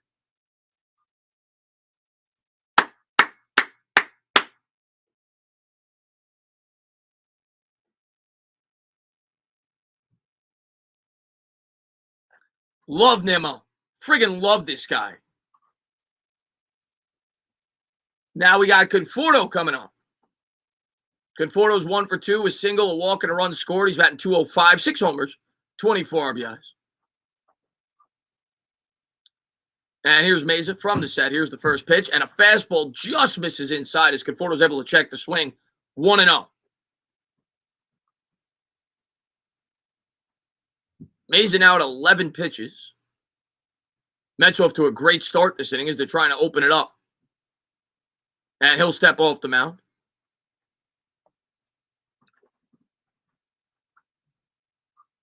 We did. We have won a lot of series nobody thought we would. Here's the 1-0 to Conforto.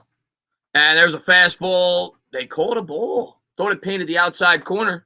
Conforto gets probably a little bit of a gift there. 2-0. Some players' strike zone has been inconsistent today. 4-3. Yankees starting to give up that lead, huh?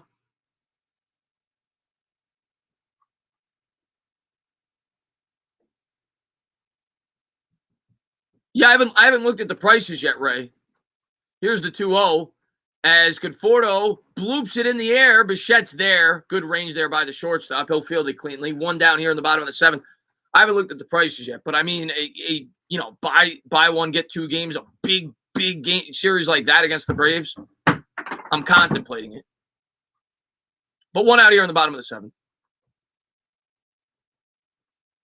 And Alonso on deck here for the Mets. Will Carrasco be back? Yeah, Carrasco, last I heard, he might make his next appearance in the major leagues. They haven't decided yet, but sounds like he's going to be back very soon for the Mets. And the Blue Jays are going to make a pitching change here with Alonso coming up. Makes sense. You want the righty-righty matchup. Yeah, it's a 1-game admission. That's why I said maybe I'll go. We'll see. I haven't decided yet. 5 o'clock, 8 o'clock. But if I don't, I'll probably call it here if I don't go. I was thinking, Ray, about buying because they have the ticket deals on Mets.com. They have you could buy a full season, you could buy a half season for the rest of the games. I think they have like 27 home games left or something like that. I was thinking about buying it and obviously not going every game, selling a lot of them so I get face value playoff tickets. I've done that in the past. I was thinking about doing it. I haven't done it yet. If the Mets got Kimbrel, we would have arguably one of the best bullpens in baseball. Yeah, 100%. You get Kimbrel, all of a sudden, yeah, you got Diaz as a setup man, familiar the way he's pitched. Obviously, Luke, who we've talked about all stream. Trevor May, yeah, we'd have a damn good bullpen. I'm going to call it right now. Pete is so hot that he's about to smack a die. I hope so, Eddie. We could use it, man. Break this game open. Deborah says Yankee bullpen not as good as they anticipated would be. Yeah, the Yankees is just overall as a team not as good as people anticipated this year. I thought they'd win the American League, to be honest with you, going into the year. I thought that the White Sox I liked a lot, too. Yeah, I sell through stop up. I've done it before, Ray. I did it in 2016. Obviously, that didn't work out because we got the wild card. But I got face value playoff tickets for the first game against the Giants. I thought Chris Bryant was – no, Chris Bryant's with the Cubs. Unless there's another Chris Bryant that I don't know about. But the Chris Bryant that won the 2016 MVP, that guy's on the Cubs. Let me take a quick look at the Yankees game. We got a commercial break. Fourth, wow, second and third, nobody out. They just can't beat this team. In Fenway, they just can't beat this team. See if they blow it. But we'll go back to the Mets game.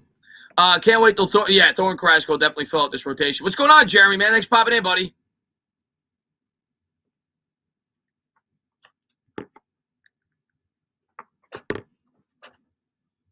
Crazy Dog, what's going on, my man? Rich Hill, 5 innings, 5 hits, 3 earned runs, 2 walks, and a strikeout. Alonso had the big 2-run homer. And Alonso's going to step up here. First and second, 1 out. Thornton into the game. First pitch. And a curveball. Taken for a strike at the knees, 0-1.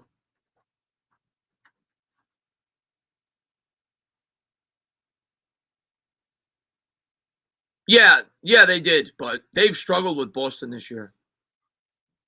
They need this win, the Yankees.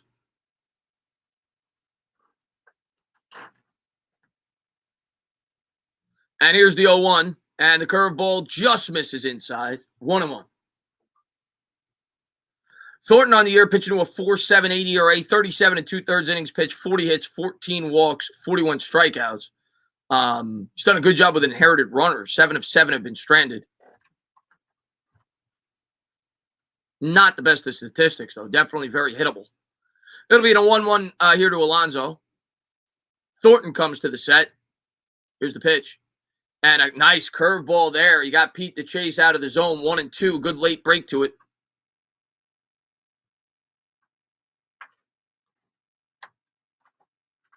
Yeah, no, I'm definitely going. I already have tickets, I think, to 2 more Met games, but I'm sure I'll go to more down the stretch.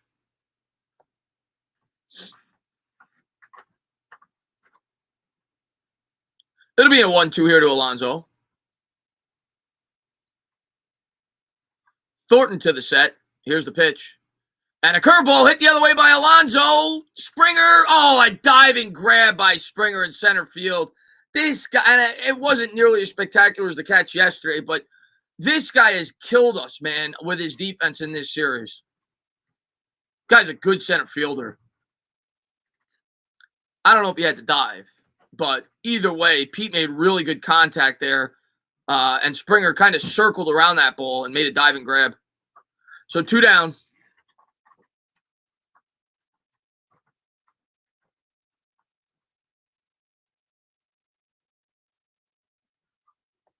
Pete hit that ball right on the screws.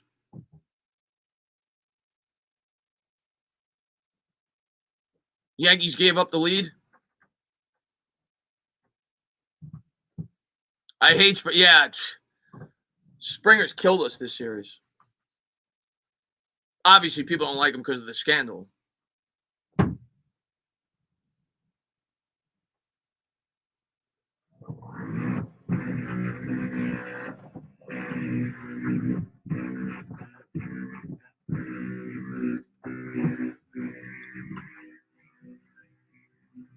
Boston crowd saying, I'm not surprised by that.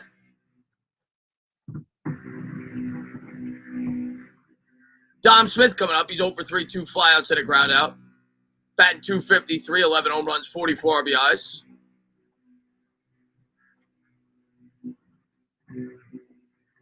And here's the first pitch to Dom. Curveball lined on the ground. Foul wide of first base. 0-1.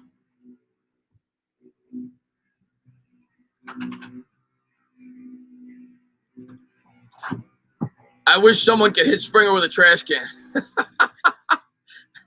Here's the 0-1 to Dom here in the bottom of the 7th. Mets with runners on first and second.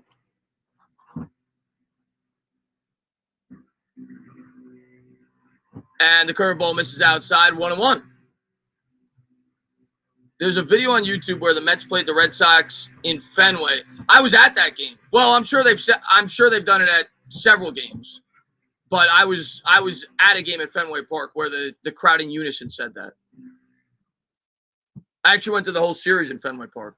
It was about 4 years ago. Here's the pitch by Thornton and the curveball in the dirt. Take it for a ball, 2-1. Maybe not 4 years. Probably even longer than that. Yeah, it was definitely longer than that. It was the game where Omir Santos, who was the Mets catcher at the time, hit a home run. I think in the top of the 9th. The Mets won. It was that series. I went to every game. It'll be a 2-1 here to Dom. McCann leads from second. Did McCann go? McCann tries to steal third, and he does. Wow. How often do you see that? Where James McCann tries to steal third base. That I don't necessarily agree with the decision, but it worked out. So the Mets are going to have second and third here in the bottom of the 7th. So now a single would play 2 runs.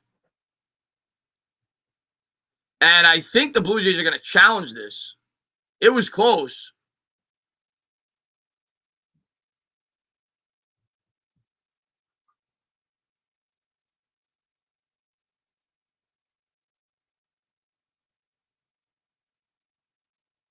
A double steal by the Mets.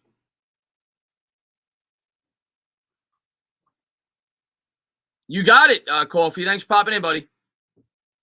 I mean, by that angle, now I don't know if he came off the bag. I think he's safe. Unless the glove got him literally like a millimeter before his. I think he's safe. They say he's out. Wow. That was close.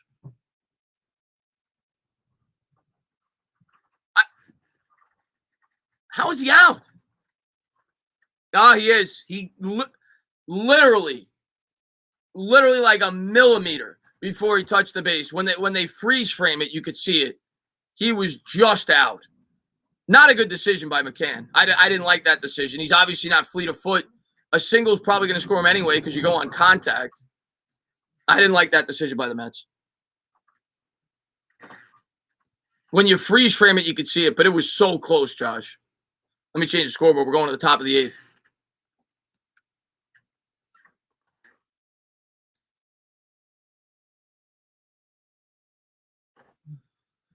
Yeah, it was ridiculously close. Let me go over the Yankee game real quick. See the score over there.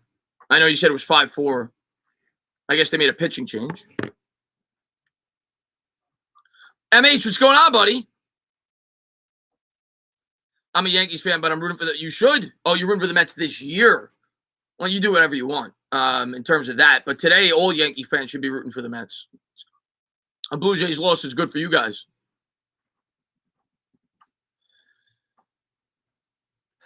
But most Yankee fans don't hate the Mets. It's usually the other way around, right? Because we're the little brother. Yankees fans usually just don't care about the Mets.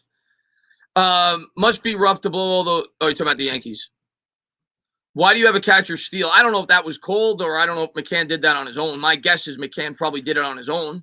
He probably saw an opportunity, thought he would get a good jump, and he did. But he was out. Not a good decision there. I don't like it. I don't think Rojas called that, though. I could be wrong. So we're going to go to the top of the 8th.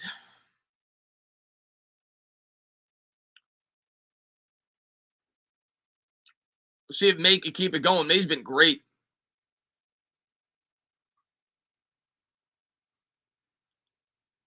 Where do you normally sit, Ray? $150. You must get good seats. What's up? What's going on, Justin, man? Thanks for popping in. You must get really good seats. Well, you travel far, so it makes sense. If you're going to travel, like you said, you're not close to the stadium, you better get good seats. So here we go to the top of the eighth. Trevor May, in 39 games, has a 3.22 ERA, 36 and a third innings pitched. He's done a really good job as of late, though, for the Mets. Started off a little bit rocky.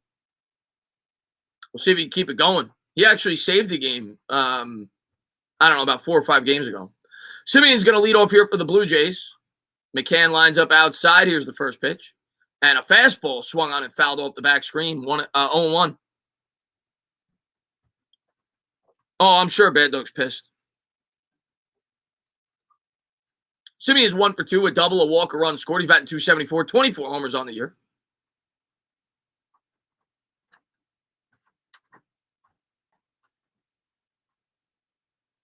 And here's the 0-1. And a slider just misses downstairs, 1-1. Bichette on deck for the Blue Jays.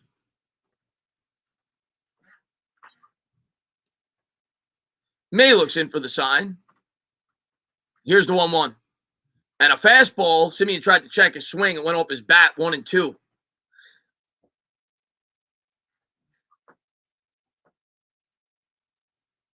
Afghanistan was here for a bit, Jameson. He popped in. It'll be a 1-2 pitch. He's not a Met fan, so I don't expect him to be here. And the fastball misses upstairs, 2-2. Good job there to lay off.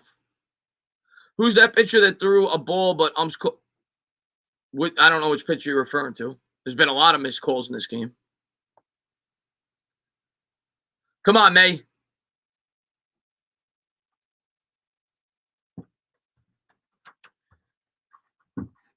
Here's the 2-2. And the fastball swung on and fouled off. Metana, the King Kong, and Godzilla combined. How far do you think the Mets can go in the playoffs? If they make the playoffs, they can win the World Series. If they're healthy, why couldn't they? Pitching wins. And the Mets have the best pitcher in the game. It'll be a 2-2 pitch here from Trevor May. McCann's going to line up outside. Here's the pitch. Fastball drilled in the air down the left field line. That's going to go all the way to the wall. That's going to be a leadoff double here for the Blue Jays here in the top of the eighth. Obviously, it depends on what they do at the deadline, but if the Mets are healthy, you got Jacob deGrom. You stand a chance against anybody.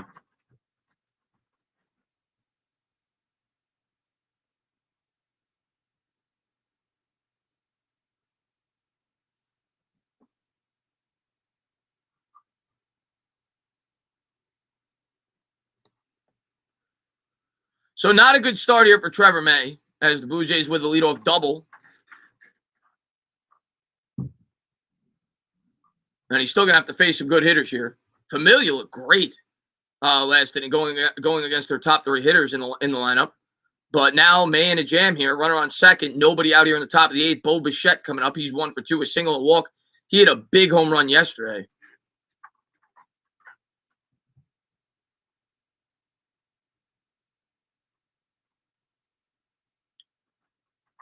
And Bichette will step in from the right side.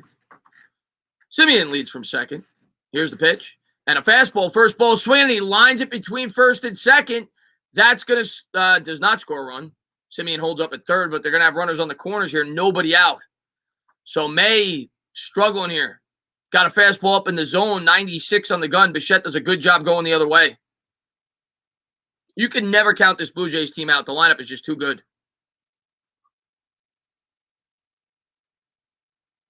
So first and third, nobody out here in the top of the eighth.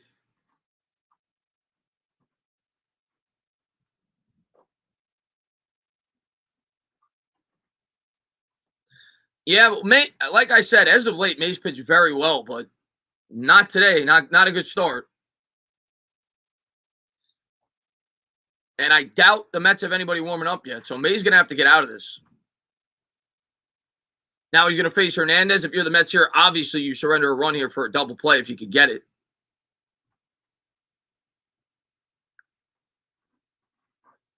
You gotta look out for Bichette as a potential steal possibility too, obviously. Here's the first pitch. Fastball in there for a strike, 96 on the gun, 0-1. Bichette really impressive. I think Bichette's going to be awesome. They're showing the replay of his hit. This guy's really good. She'll be 0-1 here to Hernandez.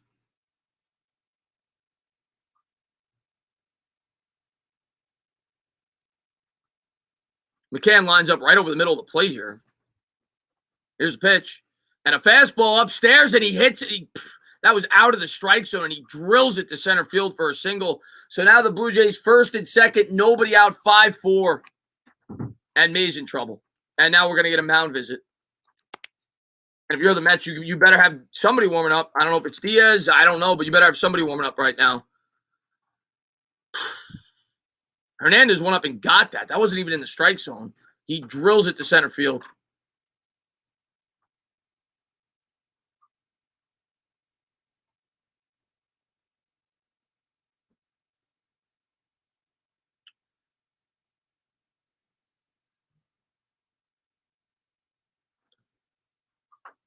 And Loop is going to warm up for the Mets. So Aaron Loop is getting set to come in if Trevor May can't start to work his way out of this jam. But obviously now the Mets on thin ice. They've now surrendered a run here, so only up a one run here in the top of the eighth, nobody out, and a single will tie it here in the top of the eighth. Gritchick coming up. He's 0 for 3 with a strikeout. 256, 18 home runs. He's got some pop from the right side. Bichette leads from second. Here's the pitch, and the curveball rather just misses. 1-0.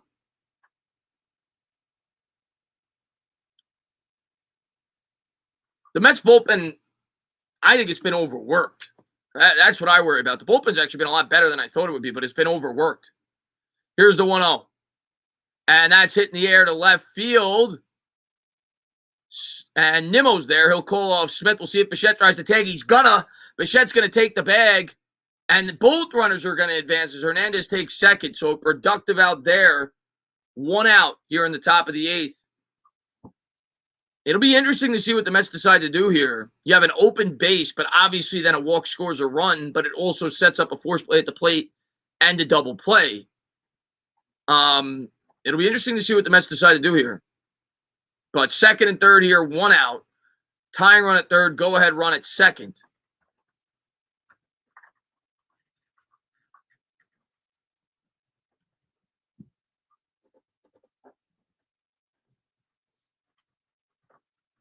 I don't know if you intentionally walk them, and they do. They intentionally walk them, which I kind of agree with. I think it's what I would have done.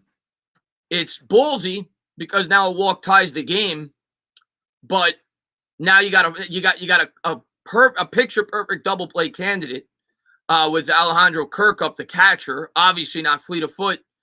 I think it's the right move. I don't know if it'll work, but it's what I would have done. I liked it. I like the decision here to get a force play at the plate and set up the double play. So I think this is a good move by Rojas.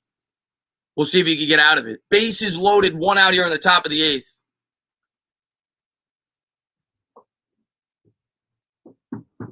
Mets play the infield back.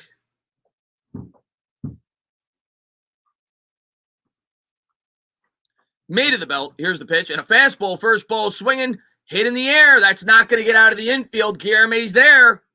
2 down. Kirk was unable to get it to the outfield. So the Mets are 1 out away from getting out of this jam.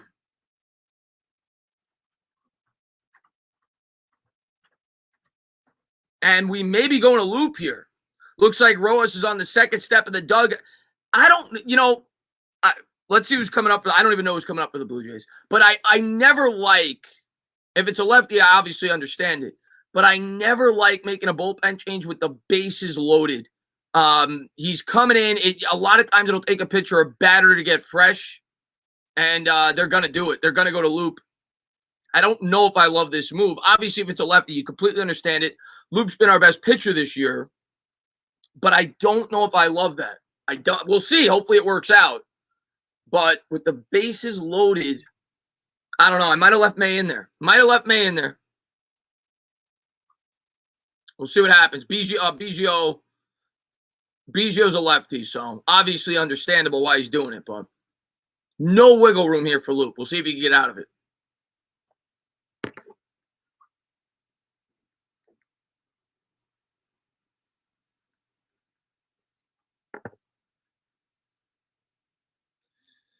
A Kimbrel pickup looks better and better. We need Kimbrel. I don't know. We need another arm in the bullpen because I just feel like this bullpen this entire year has just been so overworked. I worry about it breaking down. All right, Jameson, be good.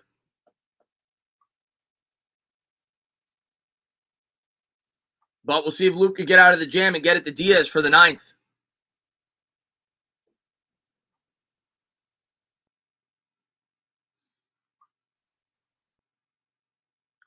Huge part of this ball game here.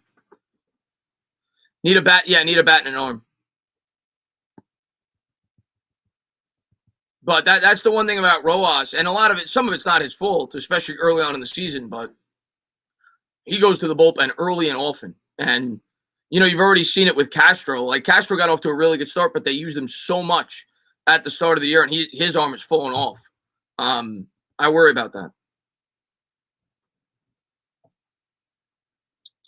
Justin, I may go to the game tomorrow. I haven't decided yet.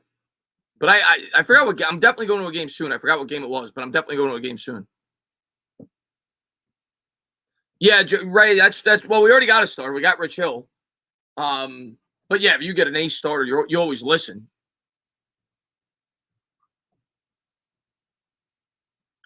So here we go. It's going to be a lefty-lefty matchup. It's going to be Loop versus Biggio. Obviously, very understandable here. Loop's been our best pitcher out of the pen. And it's a favorable matchup for him. But Biggio, lifetime is 3 for 4 against Loop with 2 doubles and an RBI. I never love bringing in a pitcher with the bases loaded. But Loop's been incredible this year. He's got a 1.45 ERA, 34 games, 31 innings. He's given up 26 hits, 7 walks, 37 strikeouts. But the first batter he faces this year is batting .300. Let's see if Luke could dig in. Mets play the infield back, obviously, with 2 outs. Luke to the stretch. Here's the pitch. And the fastball in there for a strike. Take it for a strike. 0-1. Come on.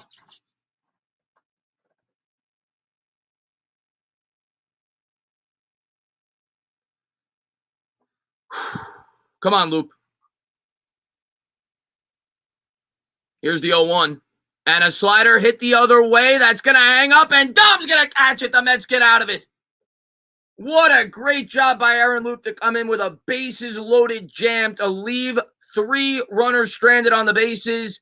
May gets into a big jam, but the Mets find a way to get out of the 8th with a 1-run lead to give an opportunity for Diaz to do his job. Big out by Aaron Loop. Wow. Go to the bottom of the 8th.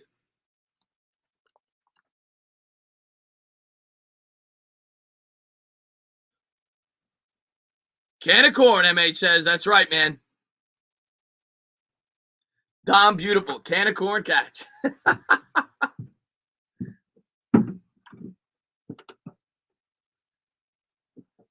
We always need runs.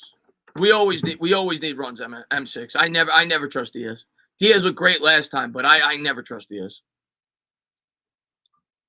But we'll see if the Mets could get Diaz a couple of runs here. I'd like 2 insurance runs. Good to see Pete in the chat, man. Pete's the man. Big Met fan as well.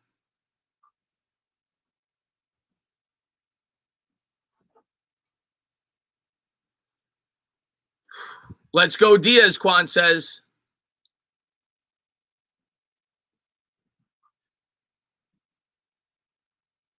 Yeah, Brendan. Your heart's going to be racing for 3 more outs, believe me. It's never easy. But this would be a big win if the Mets could get it.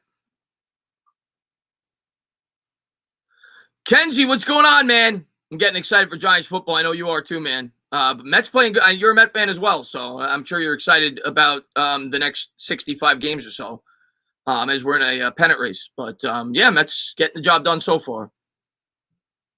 Everyone says, remember, it could always be worse. You could be a Yankee fan. You know, a lot of my subscribers are Yankee fans, and God bless them.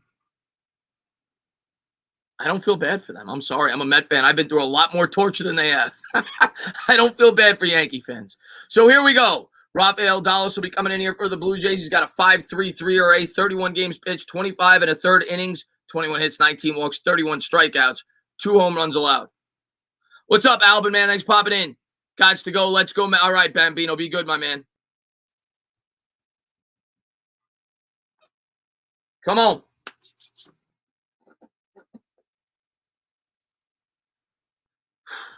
We're going to do the Yankees a favor, though. We're going to beat the Blue Jays for you. Let's hold on to get this win.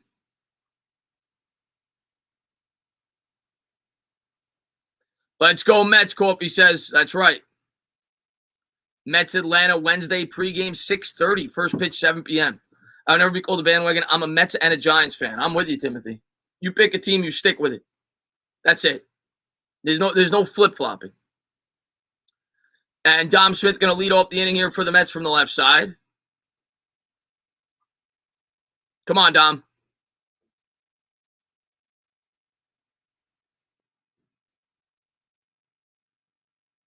And here's the first pitch to Dom.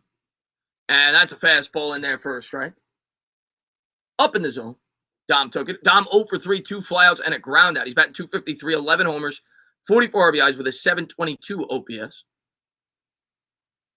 Yeah, this would be a big series, right? Because like I was saying earlier, our schedule coming up, especially once we get the West Coast with the Dodgers and the Giants, they got to win as many games as they can right now. Here's the 0-1 to Smith.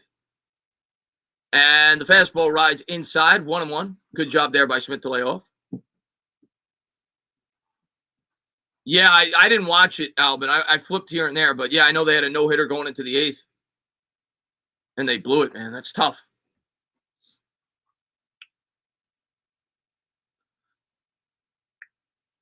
Come on. Here's the 1-1 to Dom, and Dom chases one in the zone. I don't know, maybe that was a sinker. I don't know what that was, but it was in the dirt as Dom falls behind 1-2 here to Dulles.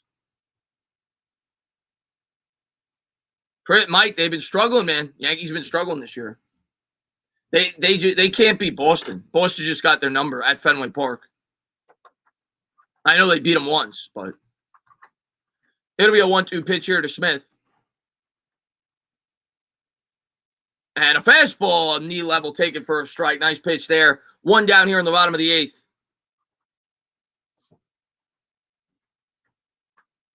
Yeah, Dom's been hot and cold this year, but definitely hasn't built off of the really strong, COVID shortened season last year that he had. He was incredible last year. He has been a bit disappointing.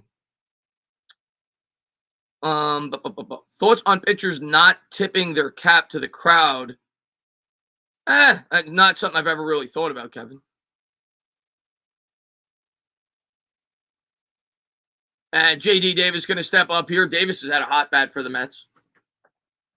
1 on, nobody out here in the bottom of the 8th. And here's the first pitch. And a slider in the dirt. Davis checks his swing. 1-0. Oh, so did I, Alvin. That's when I started watching them. Well, you could say that about any Mets closer. Armando Benitez, John Franco, Braden Looper, Bobby Parnell, Edwin Diaz, Billy Wagner even wasn't automatic. So you could say that about Familia. It'll be a 1-0 pitch here to Davis. And the fastball rides high in the zone. Just got I thought that was a ball, but he calls it a strike. This umpire strike zone has been so inconsistent, man. 1-1.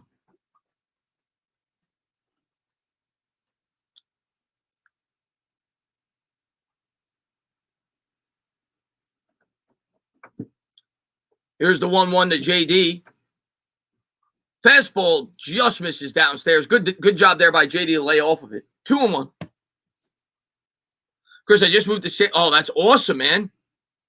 See, I've never been to San Diego. That's definitely on my bucket list. Everybody says it's beautiful. That's awesome. Congratulations on the move, Sox.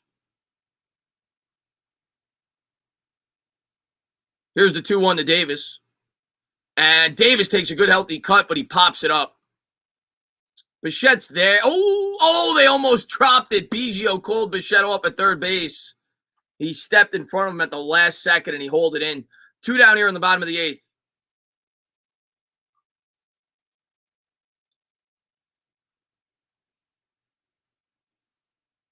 So, unless we get a home run here, more than likely, Diaz is not going to have much room to work with in the top of the ninth. VR's up. VR's had a really good game. 2 for 3, 2 singles. RBI and a run scored. He's batting .233 now on the year with 10 homers. And here's the first pitch to VR. And that's a slider in there for a strike. 0-1. Who's the umpire? I don't know. I don't remember who it is. He's not good. Whoever it is today, he's not good. And again, I don't complain when the umpire calls balls for strikes as long as they do it throughout the game. He has not been consistent. Here's the 0-1. And there's a changeup taken for a strike there by VR. 0-2.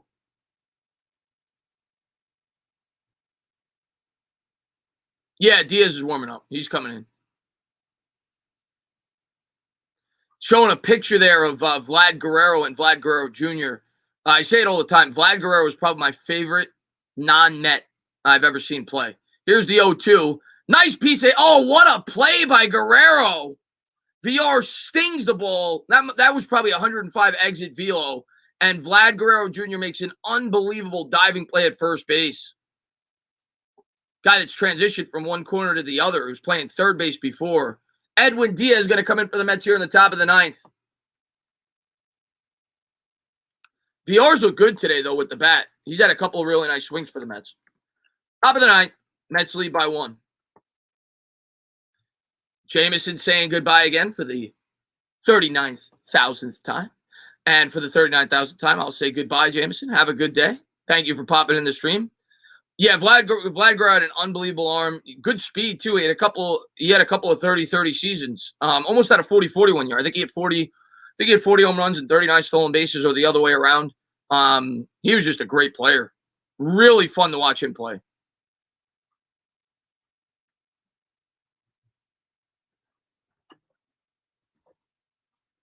I know, James. I'm just playing with you, Jameson. I'm just messing with you, my man. Tiger says, uh-oh, Edwin Diaz.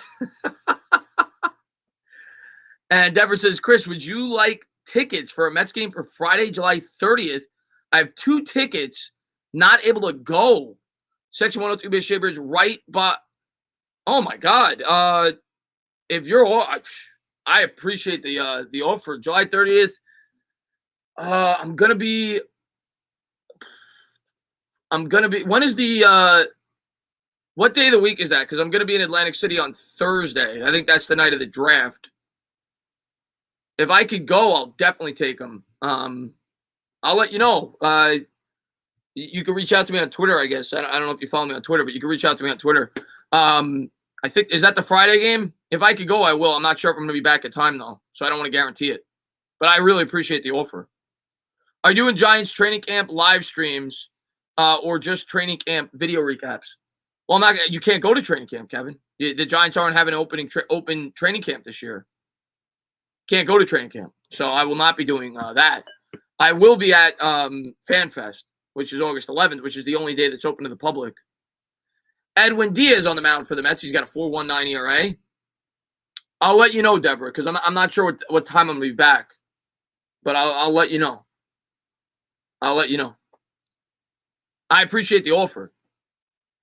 Aloha from Maui, just visited family in Jersey, went to the Mets game with Lindor's grand slam.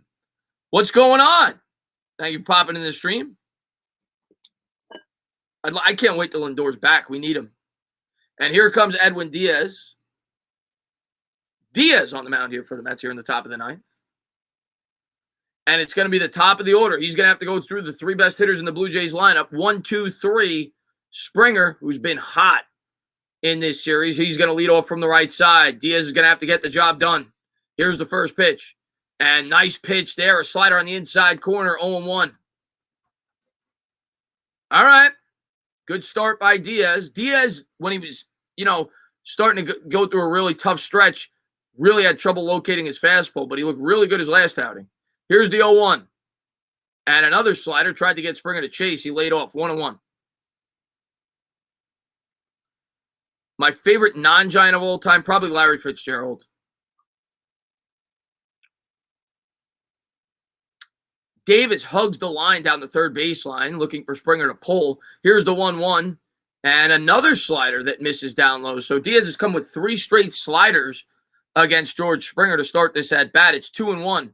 Guerrero on deck.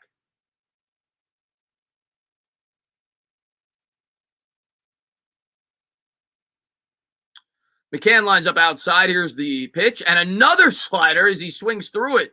Got him out in front, 2-2. Good pitch there on the outside corner.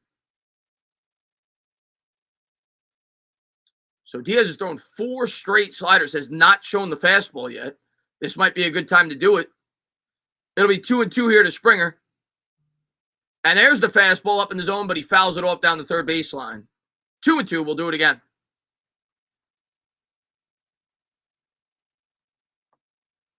Come on. If you're Diaz here, I think I would normally say I just don't trust the guy's control. I would normally say try to throw a slider out of the zone and get him to chase. I just don't trust Diaz's control 3-2 to throw a strike. So I think I go at him here. Maybe another fastball up in the strike zone. It'll be 2-2 here by Diaz because you really cannot allow Springer to get on base to start this inning. Diaz, we all know, not good at all at holding runners on either. It'll be a 2-2.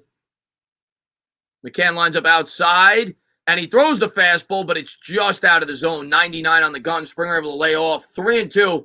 So a big pitch coming up here because, like I said, you do not want Springer getting on first base to start this inning. Have to get this out, man. Come on, Diaz. It'll be a 3-2 payoff pitch. McCann lines up outside. Here's the pitch. Fastball taken for a strike. 99 on the gun. Got Springer guessing. Maybe Springer was looking for a slider. I don't know. But 99 mile an hour fastball froze him. 1 down here on the top of the 9th. That's going to bring up Guerrero. Big pitch there by Diaz. Come on.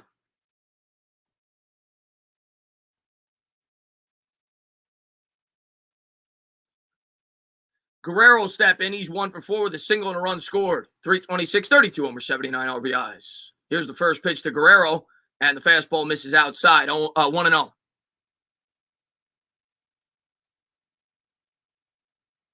Guerrero's had a couple of good ABs today. He smoked an out, and his single was 380 feet. Here's the 1-0. Slider swung on a miss, got him out in front. Good pitch there by Diaz. Pinpoint control on the outside corner, knee high. That was a perfect pitch. Threw the same pitch to Springer for strike 2, where Springer tried to pull it as well. It'll be a 1-1 here to Guerrero. And the fastball misses outside. 2-1. Guerrero has the same exact batting stance as his father did. Vlad Guerrero used to kind of let the bat, just like his son does, I guess, kind of lazily hang on his shoulder before the pitch came in. Very similar batting stance to his dad. Here's the 2-1. And the fastball just misses upstairs. 3-1 as Guerrero's able to lay off the 100 mile an hour heater. Simeon on deck here for the Blue Jays.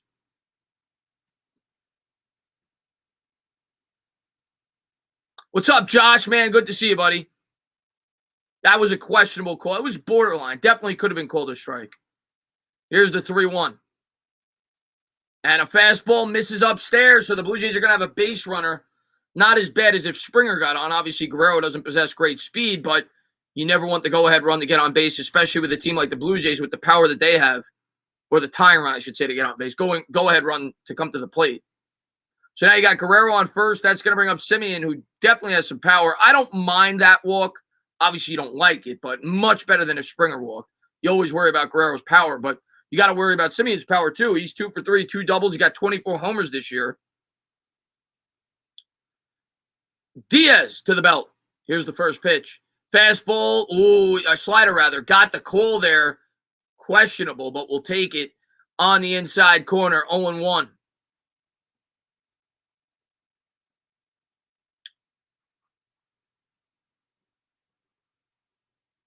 It'll be an 0-1 pitch here by Diaz. And got him to chase the slider out of the zone. 0-2. All right. What do you do here? You go back to that same pitch? Simeon chased the slider way out of the zone there. I might go to the same pitch. It'll be an 0-2 here by Diaz. They're on their feet here at Citi Field. They want to strike out. And here it is. And another slider. Strike 3. Simeon swinging. 2 down here in the top of the 9th.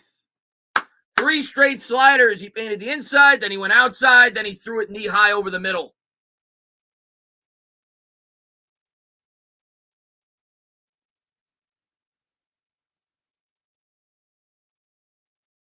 Come on, Diaz. 2 outs here in the top of the 9th. Mets looking to maintain a 4-game lead in the National League East. Big series coming up against the Atlanta Braves. That's going to bring up Bo Bichette. He's 2 for 3, 2 singles, a walk, and 2 RBIs. Jay, man, thank you very much, man. Hey, Chris, don't ever apologize, man. Sorry for the absence. Be back when... No, Jay, I mean, I appreciate you popping in, man. Hopefully you're enjoying your summer, buddy. 2 outs here in the top of the 9th. Here's the first pitch to Bichette. Oh, my God. Wild pitch. It gets by, and that's bad because that puts Guerrero in scoring position as Diaz threw a 100-mile-an-hour fastball way out of the zone. It gets by McCann. McCann never had a chance. 1-0 now in the top of the 9th. So if he hits a single, remember that pitch. Bichette has been ridiculous. I don't know if I would throw to Bichette, to be honest with you. I don't know if I would throw to Bichette. To me, he's been the most impressive hitter, him and Springer, in this series. He had a really good hit his last time up. But there's not an easy out in this lineup, man. It'll be a 1-0 pitch here to Bichette. Diaz looks it for the sign. 2 outs, Guerrero on second. And the fastball taken for a strike. 98 on the gun, 1-1. Hernandez on deck. Hernandez had a ridiculous hit his last time up. It was a pitch probably a little bit higher than letter high. He was able to line it for a single.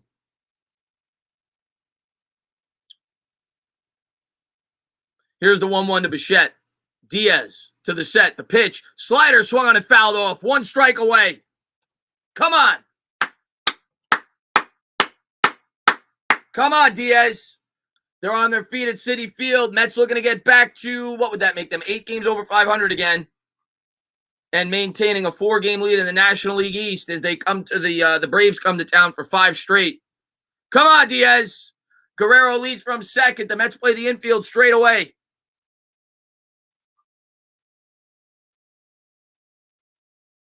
McCann lines up outside. Here's the pitch.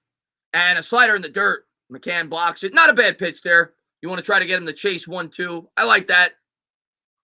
Not a bad pitch.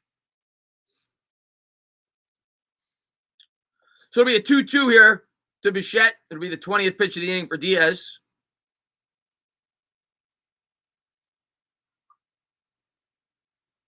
Guerrero on second. 2 outs in the top of the 9th.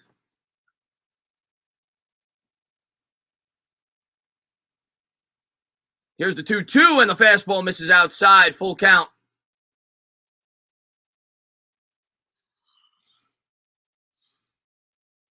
Hernandez on deck for the Jays. Diaz pitching carefully here to Bichette.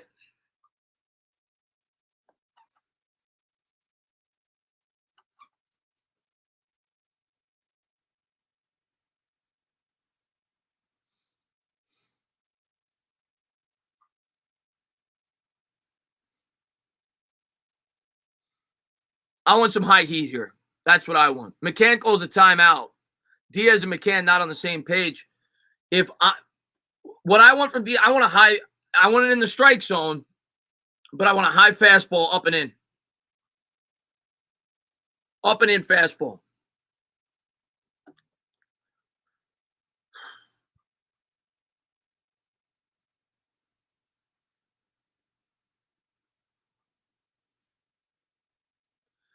It'll be a 3-2. Mets looking to get the win.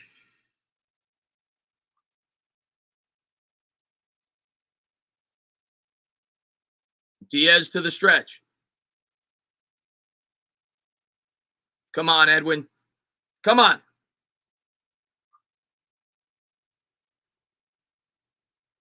And here's the pitch.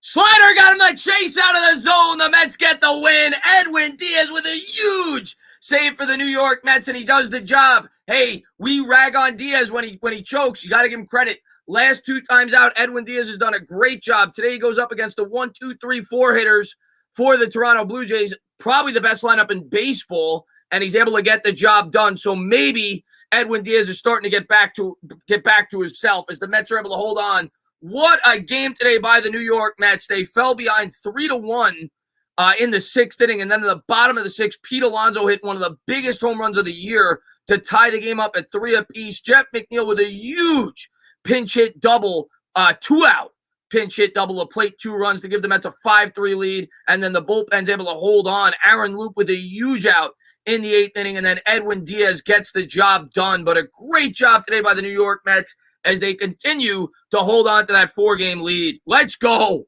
Now we got the Braves, man. I'm pumped up for this. I don't know about you, Met fans. I am pumped up for this Braves series. This is going to be gigantic. The Mets really have an opportunity to open up the lead against the Atlanta Braves here. 5 games. Big performance today by the Mets. Pete Alonso continues the hot streak. He's now got 22 home runs. Lugo gets the win. He's now 3-1 on the year. Diaz with his 21st save. But, yeah, obviously McNeil and Alonso at the 2 huge hits for the Mets. Love to see it, man. Love to see it. John Wolf says he's upset. I guess you're a Blue Jays fan. Timothy, be good, my man. Brendan, man, be good.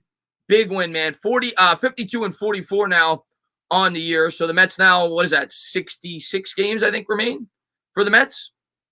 Let's go, Mets, Darb says. Keep winning. Let's go. Let's go, Mets. No mercy, Donald says. That's right, man. Playoffs, here we come. 1 game at a time, Rob. Listen, man, I'm a Mets fan, so I know. You know, we've choked away big leads before. We had a 7-game lead with 17 games to play, so you don't take anything for granted. I think that was in 2007.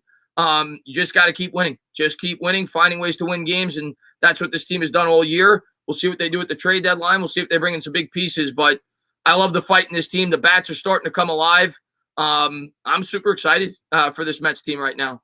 And Deborah, I'll talk to you tomorrow. Benjamin says, Chris, read my last comment. Let me give it a quick read. But what did you say? What'd you say? It's way up there. I'm still looking. Just say it again, Benjamin, because I can't see it right now.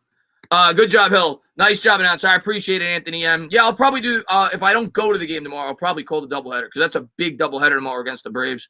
If I don't go, I might be going, though. I haven't decided yet. Yeah, KP, I'm going to the game tomorrow. I'll hang out for like 5 more minutes because I got to go on a Giants stream, actually. I'm going to be on Fireside Giants. They're doing a charity stream. So I'll be over there. I think at 5 o'clock they asked me to come on. So I'll be over there. Talk to them for about 20 minutes. Astudi says, let's go, Mets. This is our year. I hope so, man. I say that every year. One game at a time, man. That's it.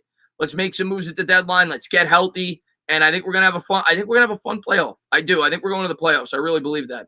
DeGrom says Rojas needs to know when pitchers are tired. Would have won 5-0 instead of 5-3, but I'll take it. I think Rojas did some good things. I thought the decision to walk the bases loaded was a good decision by Rojas. I thought bringing up McNeil as the pinch hitter was a good decision. I'm not going to get too much on him, to be honest with you, with the Rich Hill thing. Maybe you could argue he should have taken him out at batter earlier, but Rich Hill absolutely should have started that inning. He'd only thrown 48 pitches. He was throwing a shutout. So maybe he should have the bullpen ready to go after 2 batters, after Guerrero lined that single. Maybe you get on him for that. But other than that, I thought Rojas actually managed a pretty good game today. Rojas, let's see. You got to believe. That's right, amazing guy.